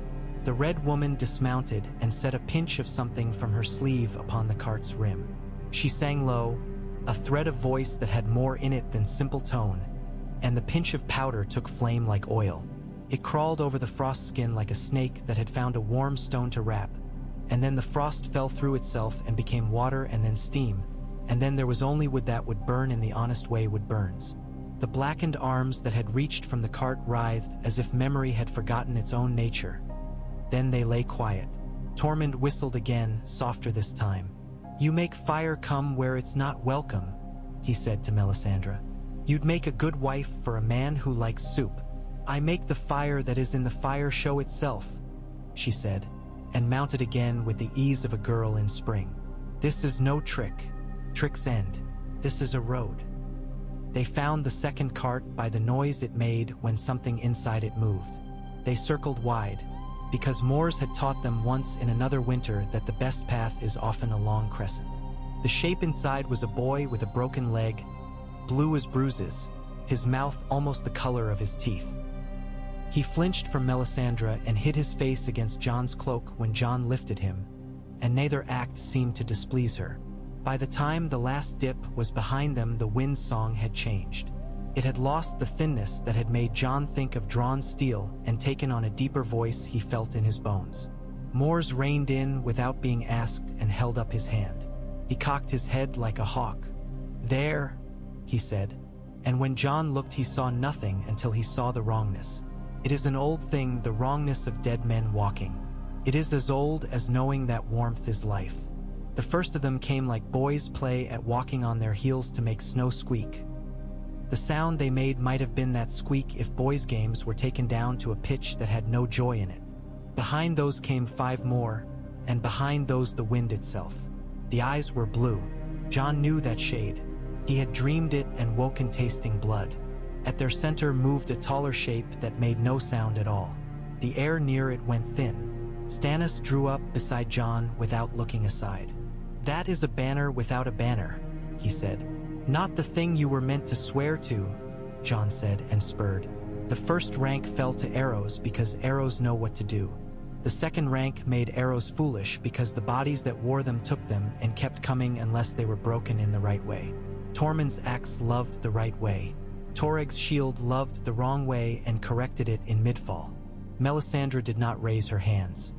She only breathed, and places where the dead had stood were now places where the air hummed as if something had been scorched out of it. The tall one moved as if it had no joints, not slow, not fast, inevitable. Jon saw it and put Longclaw between himself and it the way a man drops a bar across a door that has no hinges. When it drew near, the snow did not squeak. It merely sank as if ashamed of being soft. Its sword was a sliver of night in daylight, and when it struck, the sound had no echo because echoes belong to things that happen in the world. Jon took the blow and felt his arm all the way to the shoulder go to sleep. Longclaw did not. Valyrian steel remembers its reasons. "The living belong to the living," Jon said aloud, and did not know why he was speaking until the thing cocked its head in the smallest attention. He struck low and had his blade turned like water. He struck across and felt the world jar. The third strike he did not choose. Chose him. He moved into it with a snarl he had not made, and Longclaw bit near the thing's wrist, and the wrist powdered as if it had been baked too long. The sword it held went out like a spark in snow. The tall one turned its head without haste and without any human alarm, and Jon stepped through it and cut it where a man's spine would be. The air changed. The song of the wind lost its center, and the dead that were busy moving past through a moment of hesitation that was more human than anything they had shown before. Tormund does not waste such moments. He made a red mess of 2 necks while men who had been itched by fear were scratching other itches. Stannis broke a white's legs with 3 quick strokes and did not bother with the head because he was already turning to the necks that thought it had learned him. Moore's Crowfoot put a spear through a throat and another through an eye because he is a man who enjoys work when it is well done. "Burn the pieces," Melisandre said, standing very still. "Do not be content with ending their motions." They did. They made a long crescent of fire across the white and pushed it north with poles and boot saws, a line of small suns that kept going out and being lit again. The boy in Jon's cloak breathed a little warmer against him. His leg looked crooked and worm-soft beneath its wrappings. He had not cried. "Horsebane holds," Moore said curtly, when the last of the bodies had been persuaded to be what bodies are. "The song is thinner here than it will be there. He will have to sing louder or change the tune." They reached Last Hearth in a dusk that did not know where to go. The square within the palisade had become a floor of trampled brown muck, and men had made 2 walls with their shields to coax the wind into using other doors. Between those walls a fire burned that had eaten a dung heap and then straw and then old broken chairs. Heir Umber stood with 1 boot on a butchered ox as if the beast were a step to a higher platform. His beard rhymed with salt that had not seen the sea. His eyes were red and his nose bluer than a phrase pride. "You brought the Snow's father and the Snow's wife," he called when he saw Stannis and Melisandre. He bared his teeth. "And a wolf with a man's name." "A man with a wolf's," Morse corrected, and clapped his brother across the shoulder hard enough to rock him. They looked at each other with everything they had not said. Hother's mouth worked. He spit into the muck. "I've burned as much as I can burn that won't keep men standing," he said. "If you've brought me better fire, I'll bless you for the first time in my life." "We've brought you the kind that eats the right things," Jon said, and tilted his head toward Melisandre. "And men. We have those," Hother said grimly. "We just ran out of boys." He meant the children. A dozen stood near the butchered ox, eyes too wide, fingers white around sticks that had been made into swords so they would have something to hold. The girl who had ridden in, the one with the torch, put her child into another woman's arms and went to stand near them, hands empty. She stared at Jon as if she meant to memorize the lines of his face and call them back later as a spell. They did not stay long. Winterfell could not afford to shiver. They left a ring of braziers and a lit trench and men who had learned how to break joints that had learned how to walk again. Heir Umber leaned close to Stannis as they stood beneath the gate with wind clawing their ears. "I bent knee to a fat man when being fat meant you could feed 100, he said, not apologizing. "I'll bend knee to a hard man if it means the hard work gets done. But I won't bend it to a boy who flays girls and calls it law, or to a ghost on a throne that's only story this far north." Stannis's eyes sharpened in something not unlike pleasure.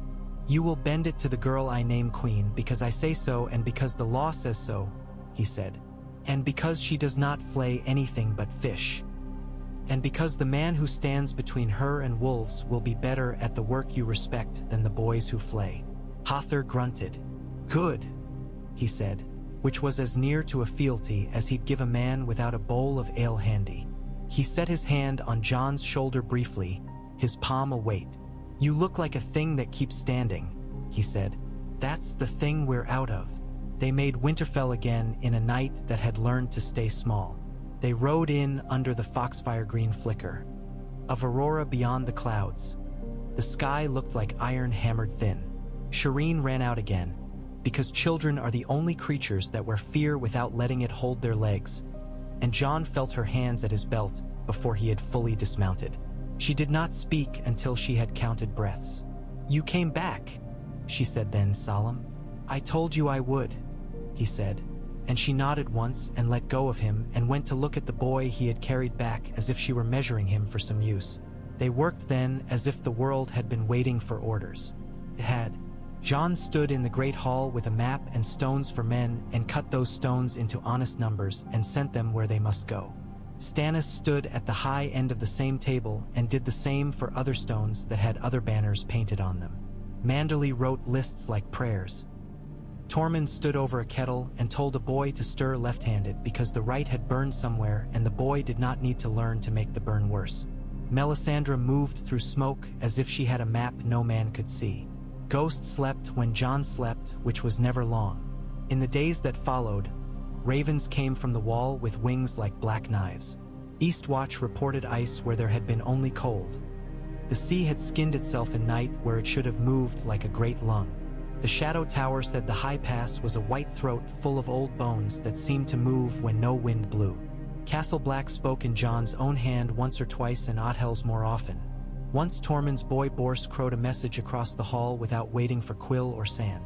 "We shot a bear that was white as midwives," he called, and made folk laugh for a breath. It did not mind. We minded for it. It burns like wet wood. Could not all be the dead. Men have old grievances that bloom in any weather. Wyman Manderley sent polite bread and polite threats with equal kindness. Winterfell must not be seen as a king's seat, he told Jon one cold afternoon when the two of them stood at the kitchen yard watching men haul a boar to the block. It must be seen as the seat of the North. You are a Stark's son, my lord, and you wear that like a cloak you cannot take off no matter how careful you are with your brooch. Some will beg you to put it on their shoulders, and some will tear it trying to get a hand under it. It would comfort me to have the words to offer them that comfort me. Jon knew what he was asking for. If I am regent for Shireen, Lord Manderley, he said. He kept his voice level. If the law makes me heir, it is to a throne that will not matter if the wall falls. I do not want to take Winterfell from a Stark who is alive to sit it. Rickon breathes. He's young enough to learn what the old stones say if the right voices teach him. Wyman's eyes creased in pleasure. They say you then, he said softly. They say patience, and the heavy hand that falls only when it must.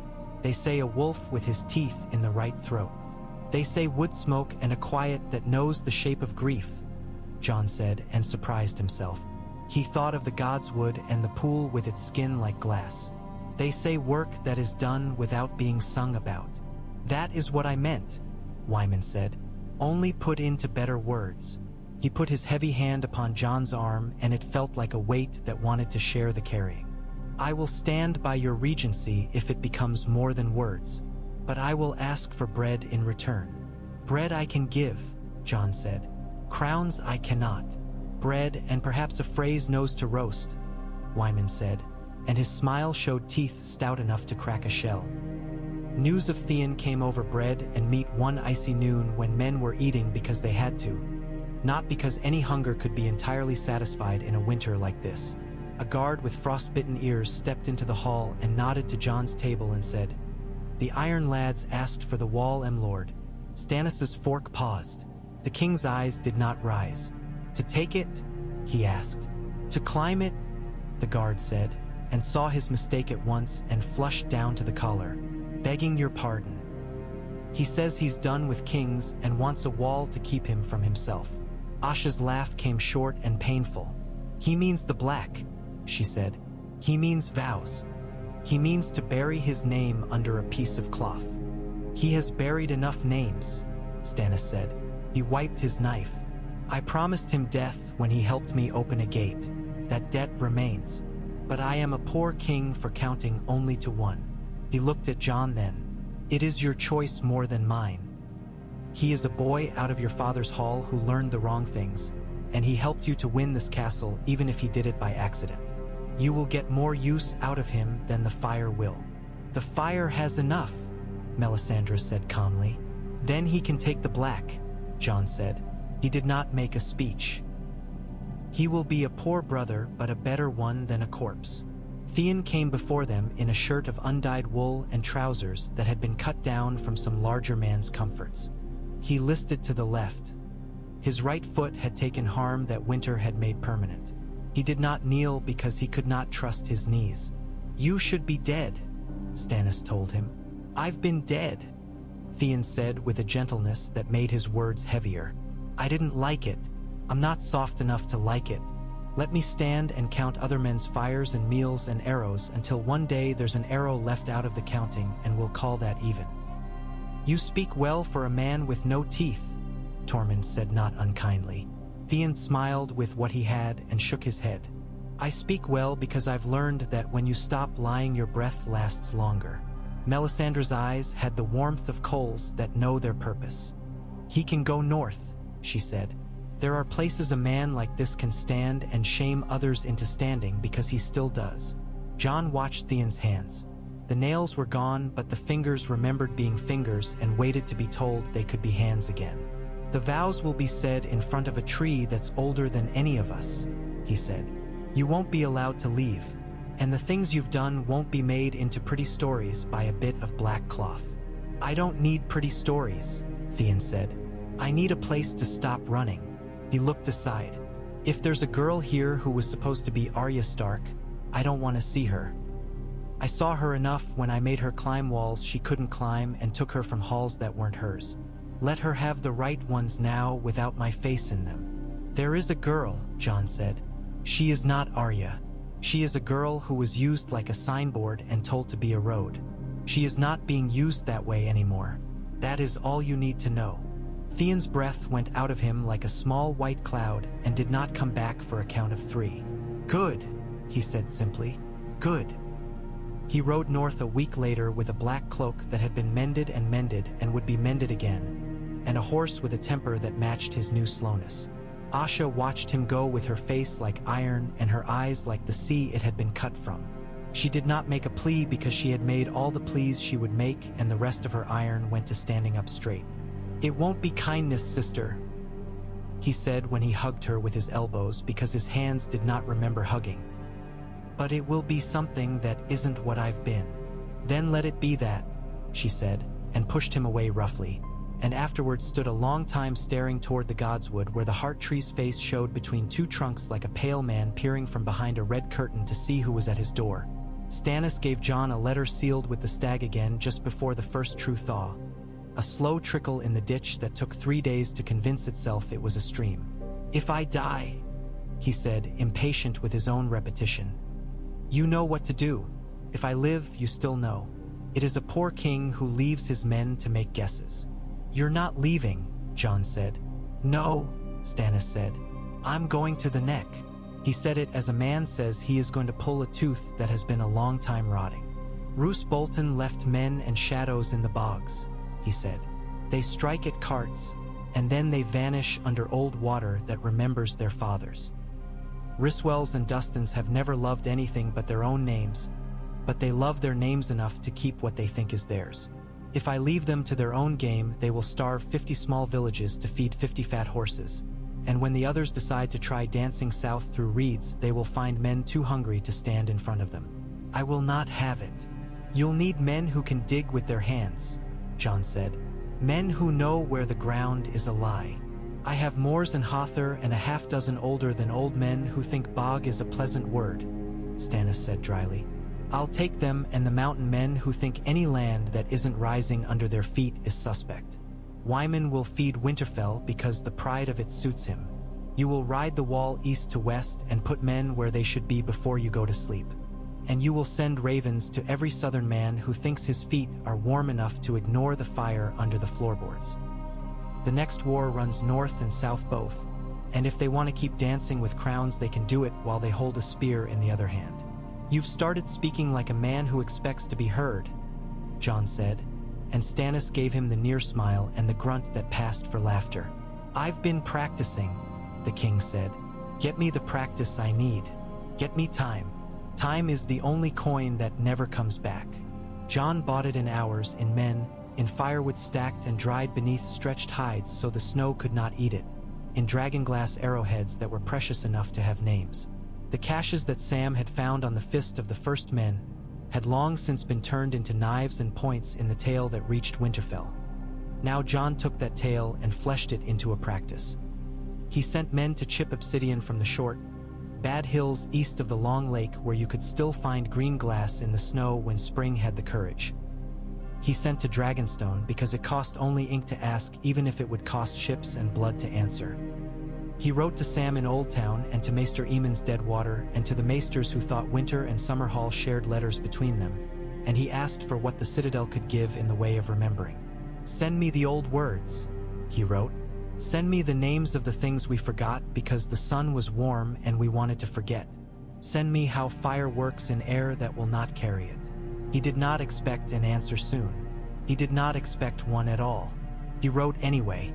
The answer came by an unlikely road. A man with a high, smooth brow and a puckered scar over his lip came to Winterfell with 2 mules and a book lashed to each side like a child. He wore no maester's chain, but he had the way maesters have of listening past your words to the thing you can't say. I'm from Barrow Tun, he told Jon in the yard, fiddling with the strap of one mule's pack as if that would keep him from noticing the heart tree peering over the keep in the distance. I was apprenticed at the Citadel until I wasn't. I left my chain where I found it, in my mouth tasting of iron. You asked for old words. I brought you words that would be old if they weren't so particular. Dragonglass keeps a flame the way linen keeps a scent. The first men said so. They sharpened it and set it around their camps at night and swore they slept warmer for it. There's a way to make the glass take a whisper from fire and hold it longer than it should. You need a song that doesn't mind repeating itself. Can you show me? Jon asked. I can show a man who can learn a thing his hands don't like the first time, the Knotmaester said. Most men are too much in love with iron to be patient with stone that pretends it is glass. Then I'll have Tormund's boys watch you until they know it, Jon said. And then we'll see how much warmer men sleep. The first time they ringed men with points of glass that had been sung to by a woman with a cracked high voice and a boy who could hold his breath for too long. The wind came down with a will and the points steamed like soup in a poor man's pot. The second time the steam turned to fog that crawled along the ground and made the dead lose their feet like drunkards for a count of 10. The third time there was only a hush like a deer in the brush. Jon did not call it victory. He called it something that bought another hour. He was there when Rickon first struck a practice post without closing his eyes. The boy had inherited the stark look in the bones of his face, the way the lines refused to be anything but what they were. His body had a Skagosi wariness in it now, too. He watched from the corners even when he was facing you. Shaggy dog. Nothing would cure that name of its wrongness. Paced like a shadow just beyond the post. And when the boy struck true, the wolf's head lifted and his tail made one lazy flick. Jon clapped once. Quiet. The boy started and then stood taller as if pretending he hadn't. You keep your feet when you strike, Jon said. Your body remembers where it is. One day you'll use that to keep your seat when men try to knock you out of it. I don't want to sit, Rickon said with the offended truth of the very young. I want to run with Shaggy. When I sit, I see the times he couldn't run. You will run, Jon said. He kept his voice even. You will sit when men need to see you sit, and run when they need to see you move, and stand when they need a shape to look at that doesn't fall over. Rickon scowled the way boys do when told that a choice is not as simple as the rightness they feel in their bodies. I will stand then, he said, because he was a Stark. He lifted the practice blade again. And I will hit this stick until it begs pardon. Shireen came with a book because she always did. She held it like a man might hold a shield, not hiding behind it, but remembering that it can be used for more than show. I would like to go to the wall, she announced, as if saying so were the first step in being allowed. Not today, not until my father says, but I would like to go. She looked at Jon and then at the horizon as if she might see it from here. I want to hear the sound the wind makes there, and then see if the sound is different when I am somewhere else. It is mostly the same, Jon said, but sometimes it has a note that I haven't heard anywhere else. It's like a song that only knows one word and sings it over and over because it's so pleased to have found it. What word? Rickon demanded, curious in spite of himself. No, Jon said, and smiled when Rickon scowled again. That's not the word. That's the answer to a question you will ask me again. When? Rickon asked. When the wind says it, Jon said. You'll know it when you hear it. They tested the wall often. Jon rode out from Winterfell with a small column that moved like a line of ink on white paper, and when he reached Castle Black he moved again, east or west, because men think better when they have looked at what they are talking about. The Black brothers did not look him in the eye at first when he stood on the yard's hard-packed snow where men had tried to kill him. In the kitchens they still called Wick Whittlestick's name when they burned stew and needed a fool to blame, and then fell silent as if saying the name out loud would give it a face again. By the third visit, the looks were easier. By the fifth, the man laughed aloud when Ghost took a sausage from his hand like a gentleman. By the sixth, the laugh turned to a story about the time Ghost had taken a man's whole ham, and the man had taken it back and all his fingers with it because he had not understood the rules. He made Eastwatch a habit. The sea lived there like a thing that was old without being tired. Its skin changed every hour, noon gray to coin silver to pewter to a blue that had no warmth in it at all. And men who had gone to sea all their lives learned to walk on it that winter because it froze in a way that was not quite honest. Jon set men to chopping channels and keeping them open, an old woman's chore that made young men impatient and saved ships when the wind decided to try them. He stood beside Cotter Pike and watched a whale move under ice like an old thought. Pike spat into his beard and swore and then laughed, because sometimes the sea will give you a thing that looks like mercy and it would be rude not to take it. The dead tested the ice as foxes test a fence. They came in a scattered line that moved with a patience men rarely have. When they reached the lanes men had cut, they tried the ice with their weight and then stepped back. The ones that pressed forward fell in as if the sea had opened a hidden throat under their feet. They did not choke. They did not thrash. They simply went down until the water took them where it takes things. If they rose again, they rose far enough away that they were only black seeds in white furrows. They learn, Pike observed. They don't like the learning. We'll keep teaching, Jon said. At the Shadow Tower, the mountains stood like cousins who have not spoken in years and now do not know what to say. The pass was narrowed by drifts that had frozen, thawed, frozen again, and narrowed again by cunning hands with shovels. The first time Jon saw the trenches, he grunted in admiration and made sure his voice carried. "You don't need pretty walls," he told the men. "You need ugly holes. Keep cutting them. They're uglier than the dead, and that's saying something." "What's the prettiest thing you've seen this winter, my lord?" a boy asked him with gallows bravado.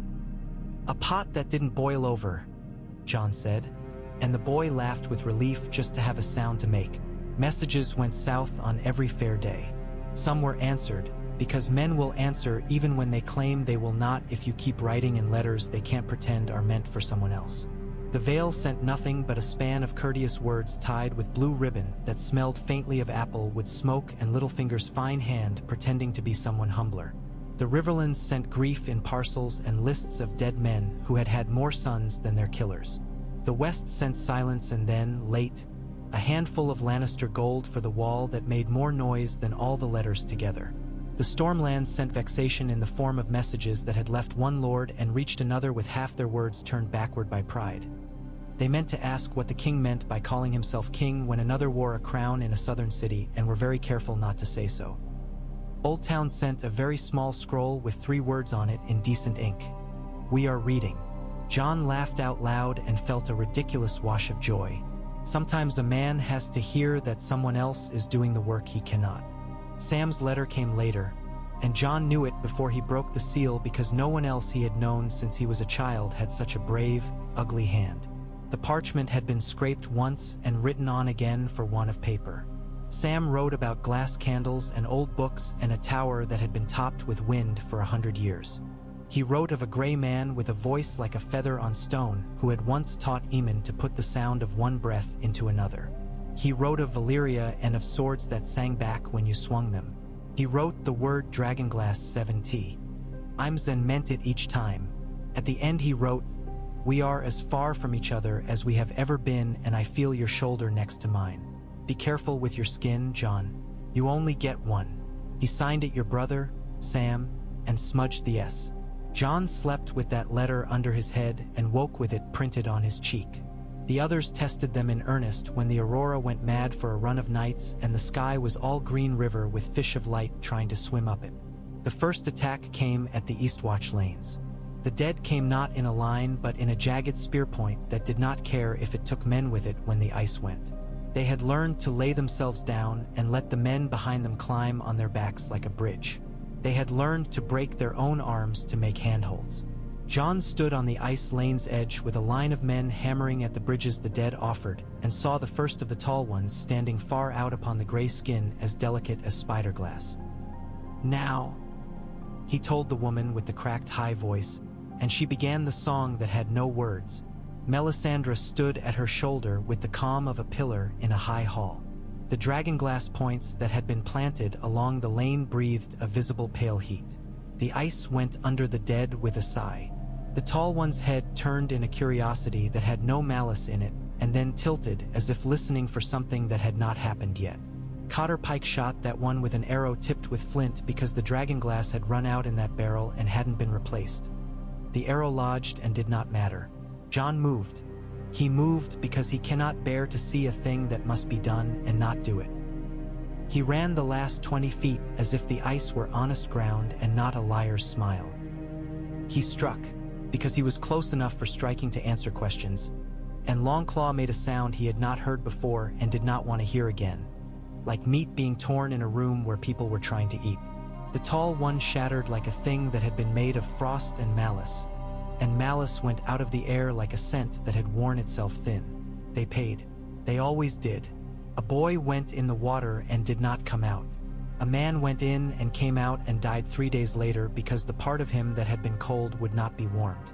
An old fisherwoman notched arrows until her fingers bled and then bled into the feathers and said that made them fly truer. Tormund killed a creature that had once been a bear and wore seaweed like a shawl. Pike laughed and cried and drank something that was not water and then threw the cup away as if it had tried to bite him. When it was over, the lanes were open again, and the cold was honest for a time. At Castle Black, the dead came out of the forest in a long crooked line like a river that had forgotten where it had meant to go. They came at dusk because dusk is a habit with them, and the sound they made was a thing between song and rust. The first of them struck the fire trenches and made a noise that offended the air. The second struck the sharpened stakes and learned that a dead throat will not gasp even when it ought. The third cut through a place where a lazy man had cut corners and paid for the man's lazy body with their lazy flesh until the gap was closed with bodies. Jon stood above the inner gate with Ghost and shot arrows until his fingers said no more, and then he threw oil on a bank of flames that had decided to measure itself too carefully. He did not feel fear as fear. He felt a pressure in his ribs as if someone's thumb kept pushing there. He used it to keep count when counting failed. Melisandre did not call fire up from nowhere that night. She moved through the defenders and put her hands for a breath on a shoulder here and a cheek there, and men who had forgotten where their feet were found them again. She stood near the horn when it seemed that men had forgotten entirely how to blow it, and then someone blew it, and it was as if she had made a man's lungs work with her hands. Later she watched the dead go down to ashes with an expression Jon could not name. Not triumph and not sorrow. "They will learn this song," she said, not to him. "We must write a new verse."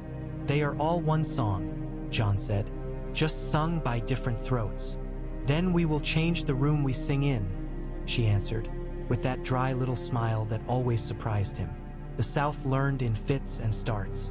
Wyman Manderley convinced 3 lords who had sworn the Boltons their blood to pour grain onto carts, and then poured them onto the ground in front of their own men when they tried to pull the carts back.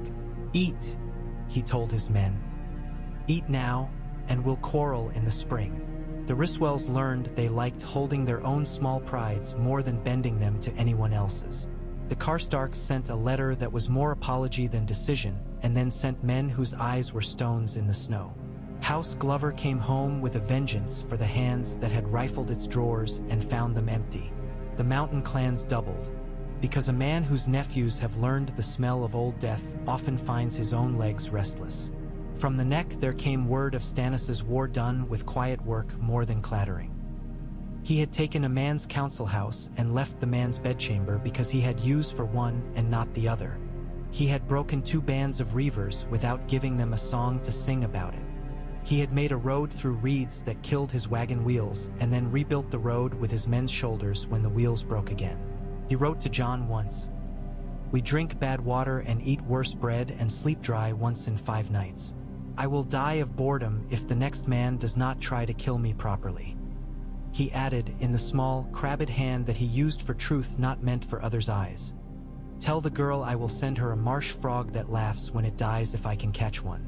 Jon read that line to Shireen, and she opened her mouth in delight and then shut it again with caution. "I will prefer the frog to be alive when I laugh," she said, with a dignity that was only half a jest. But I will laugh either way so my father will think he has given me something. You don't have to pretend for him, Jon said. I don't, she agreed. That's why I will laugh. Rickon brought him a frog 2 days later, solemn as a maester with a prescription. It didn't laugh, the boy said. It only peed. Sometimes that's its way of laughing, Jon told him, and they both smiled the same crooked stark smile without noticing. When the summer ravens came back as winter ravens, fat and surprised at their own survival, they brought news men had not thought to expect. The Vale had stirred. Sansa Stark, not called such, not in any ink that could be used in a hall, but the girl who had been taken south and vanished into courtesies had written in a hand Jon had not seen since it shook in childish fury when Arya had dipped her braid in gravy. The letter came in a periwinkle ribbon and smelled faintly of cedar. Brother, it said in words that were not written, and then in words that were, I am in a high, cold place where men speak softly and think loudly. I am safe for now. I know that our father's bones came this way once.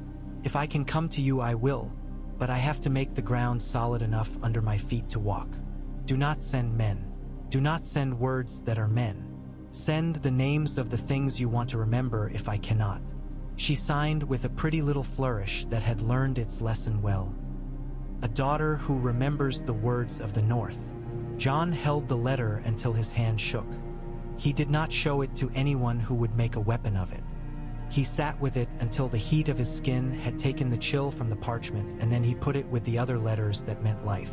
They did not see Bran. Sometimes in the Godswood, Jon would feel something like a hand on the back of his neck.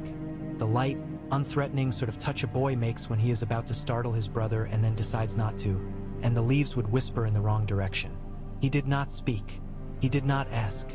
He let the feeling pass as a man lets wind pass, noticing it and making small adjustments with his body and not much with his mind. On a night when the aurora had turned to a mere green smudge in a sky that had remembered stars, Mance Rayder came to Jon out of the white like a secret that had decided to stop being one. He wore no glamour. He wore a beard that had gone gray at the edges and a face that had remembered humor and hunger both. Ghost growled once and then lay his head back down, his ears pricked but unalarmed. You've gotten good at killing songs, Mance said, sitting without being asked. Abel's voice doesn't carry so well in a winter like this. Abel's voice carried as far as it needed, Jon said. A girl with the wrong name ran out under it. She has a right name now. Mance looked at his hands. They were the hands of a man who has held ropes and women and been gentled by neither. I thought, he said, almost to himself, that I could bend the South to a tune if I sang with enough women who had knives and enough wine to make the lords think the knives were compliments. I forgot that the South bends to nothing but itself. He looked up. You look like your father when you're waiting for a man to decide to do the right thing. I've never known what my father looked like when no one was looking, Jon said honestly. I hope I remember him right. You do, Mance said. You remember him out of your own bones. That's more honest than the South stories. He stretched his legs with a wince. I came to tell you that the Thens are hungry for something that isn't men. I came to tell you there's talk among the free folk that your walls are for them now, and that some of them are right. I came to tell you that the ones who were clever enough to stay north of the wall are dying in ways that make cleverness into a sort of foolishness anyway. You came to ask for food, Jon said. I came to bring you a song, Mance corrected, and produced from his patched cloak a bundle of blue-gray feathers bound with a strip of woman's hair. There's a place beyond the Antler River where the dead do not walk when the wind is out of the west. Some old wrong there, some old favor the world owes. I don't know which. You can put women and babes there for a time if you can spare the men to fetch them. If you can't, they'll die not knowing it could have been otherwise. I thought you might want to make a choice you didn't know you had. Jon took the bundle. Its smell was salt and old with smoke and something like rain caught in moss. I thought you might be dead, he said. Or ice. I am sometimes, Mance said. But not today. He rose without ceremony. I won't sing for you. You've got better singers with worse voices. I will go north and send men who think as I think toward Eastwatch, where men who think as you think will tell them where to put their hands and feet. I will take nothing I cannot carry in my mouth.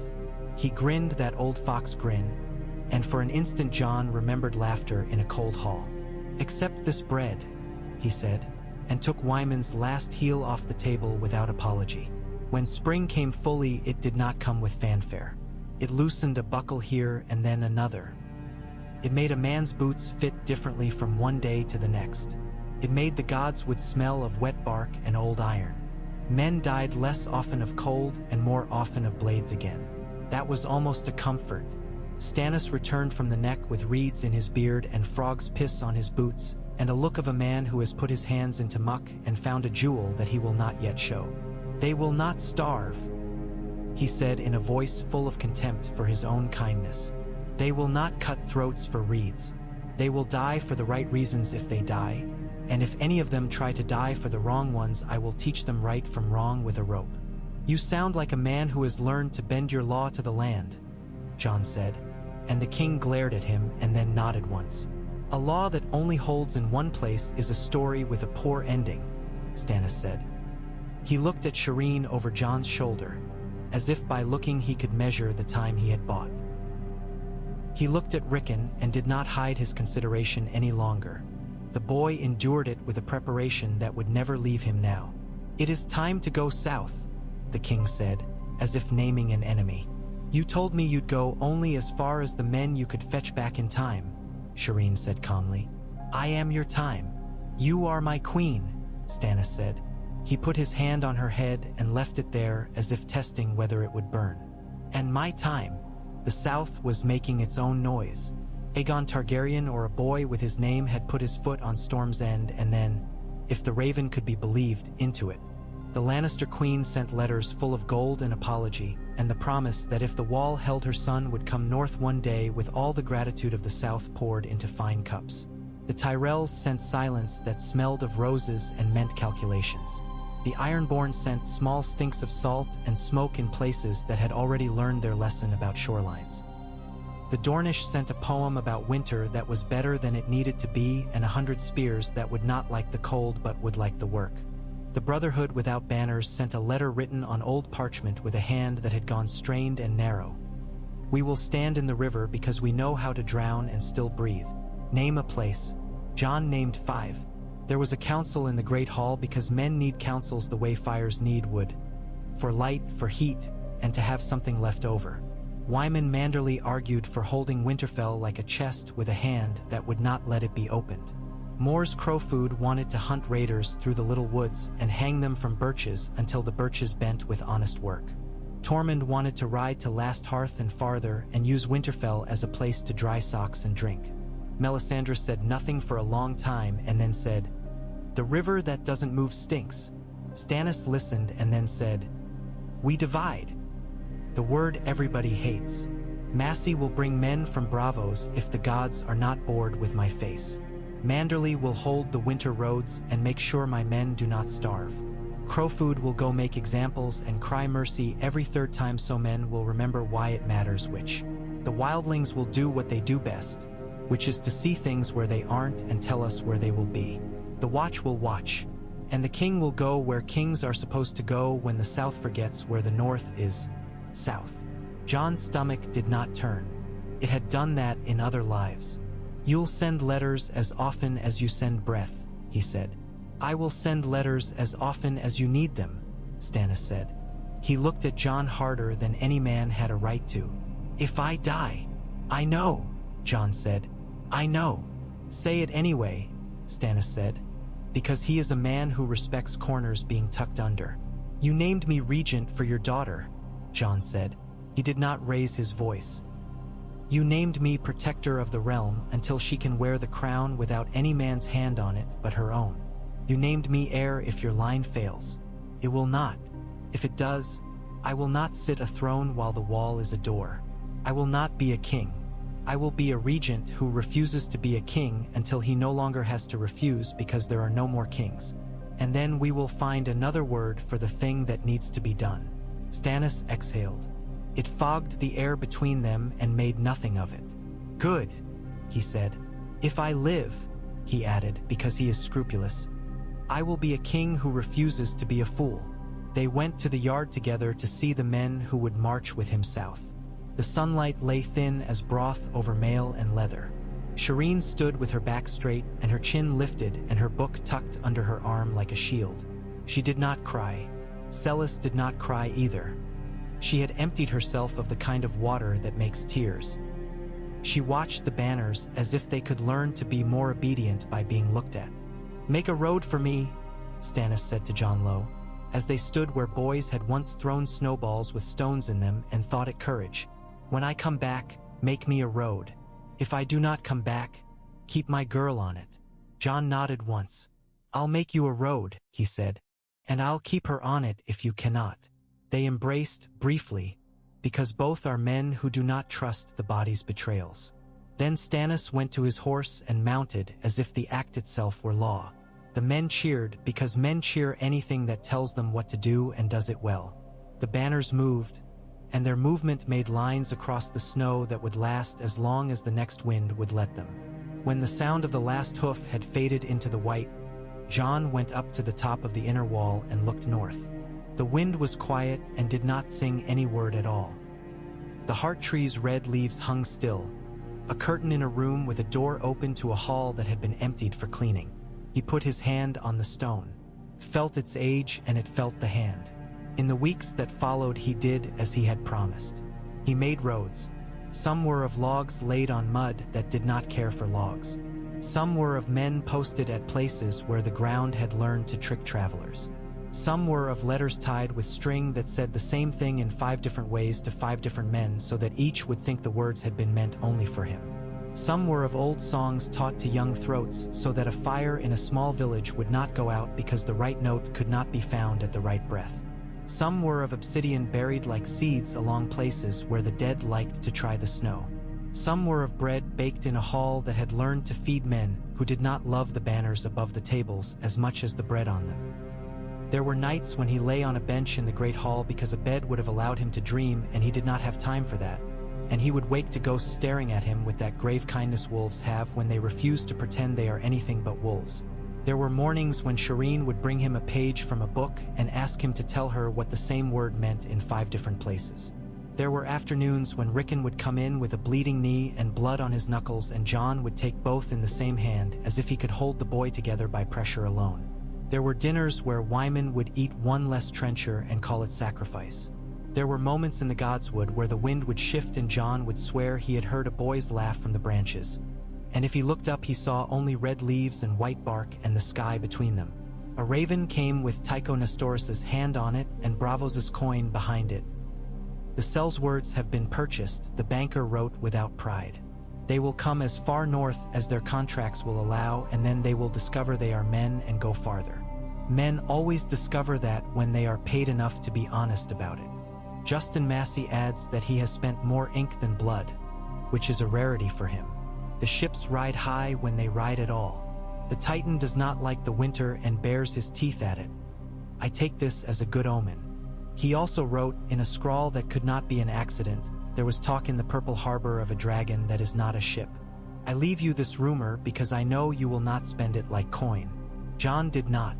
He put the rumor with Sansa's letter and Sam's and Stannis's and the parchment that said the thing no man should ever need to say to another man and yet sometimes must.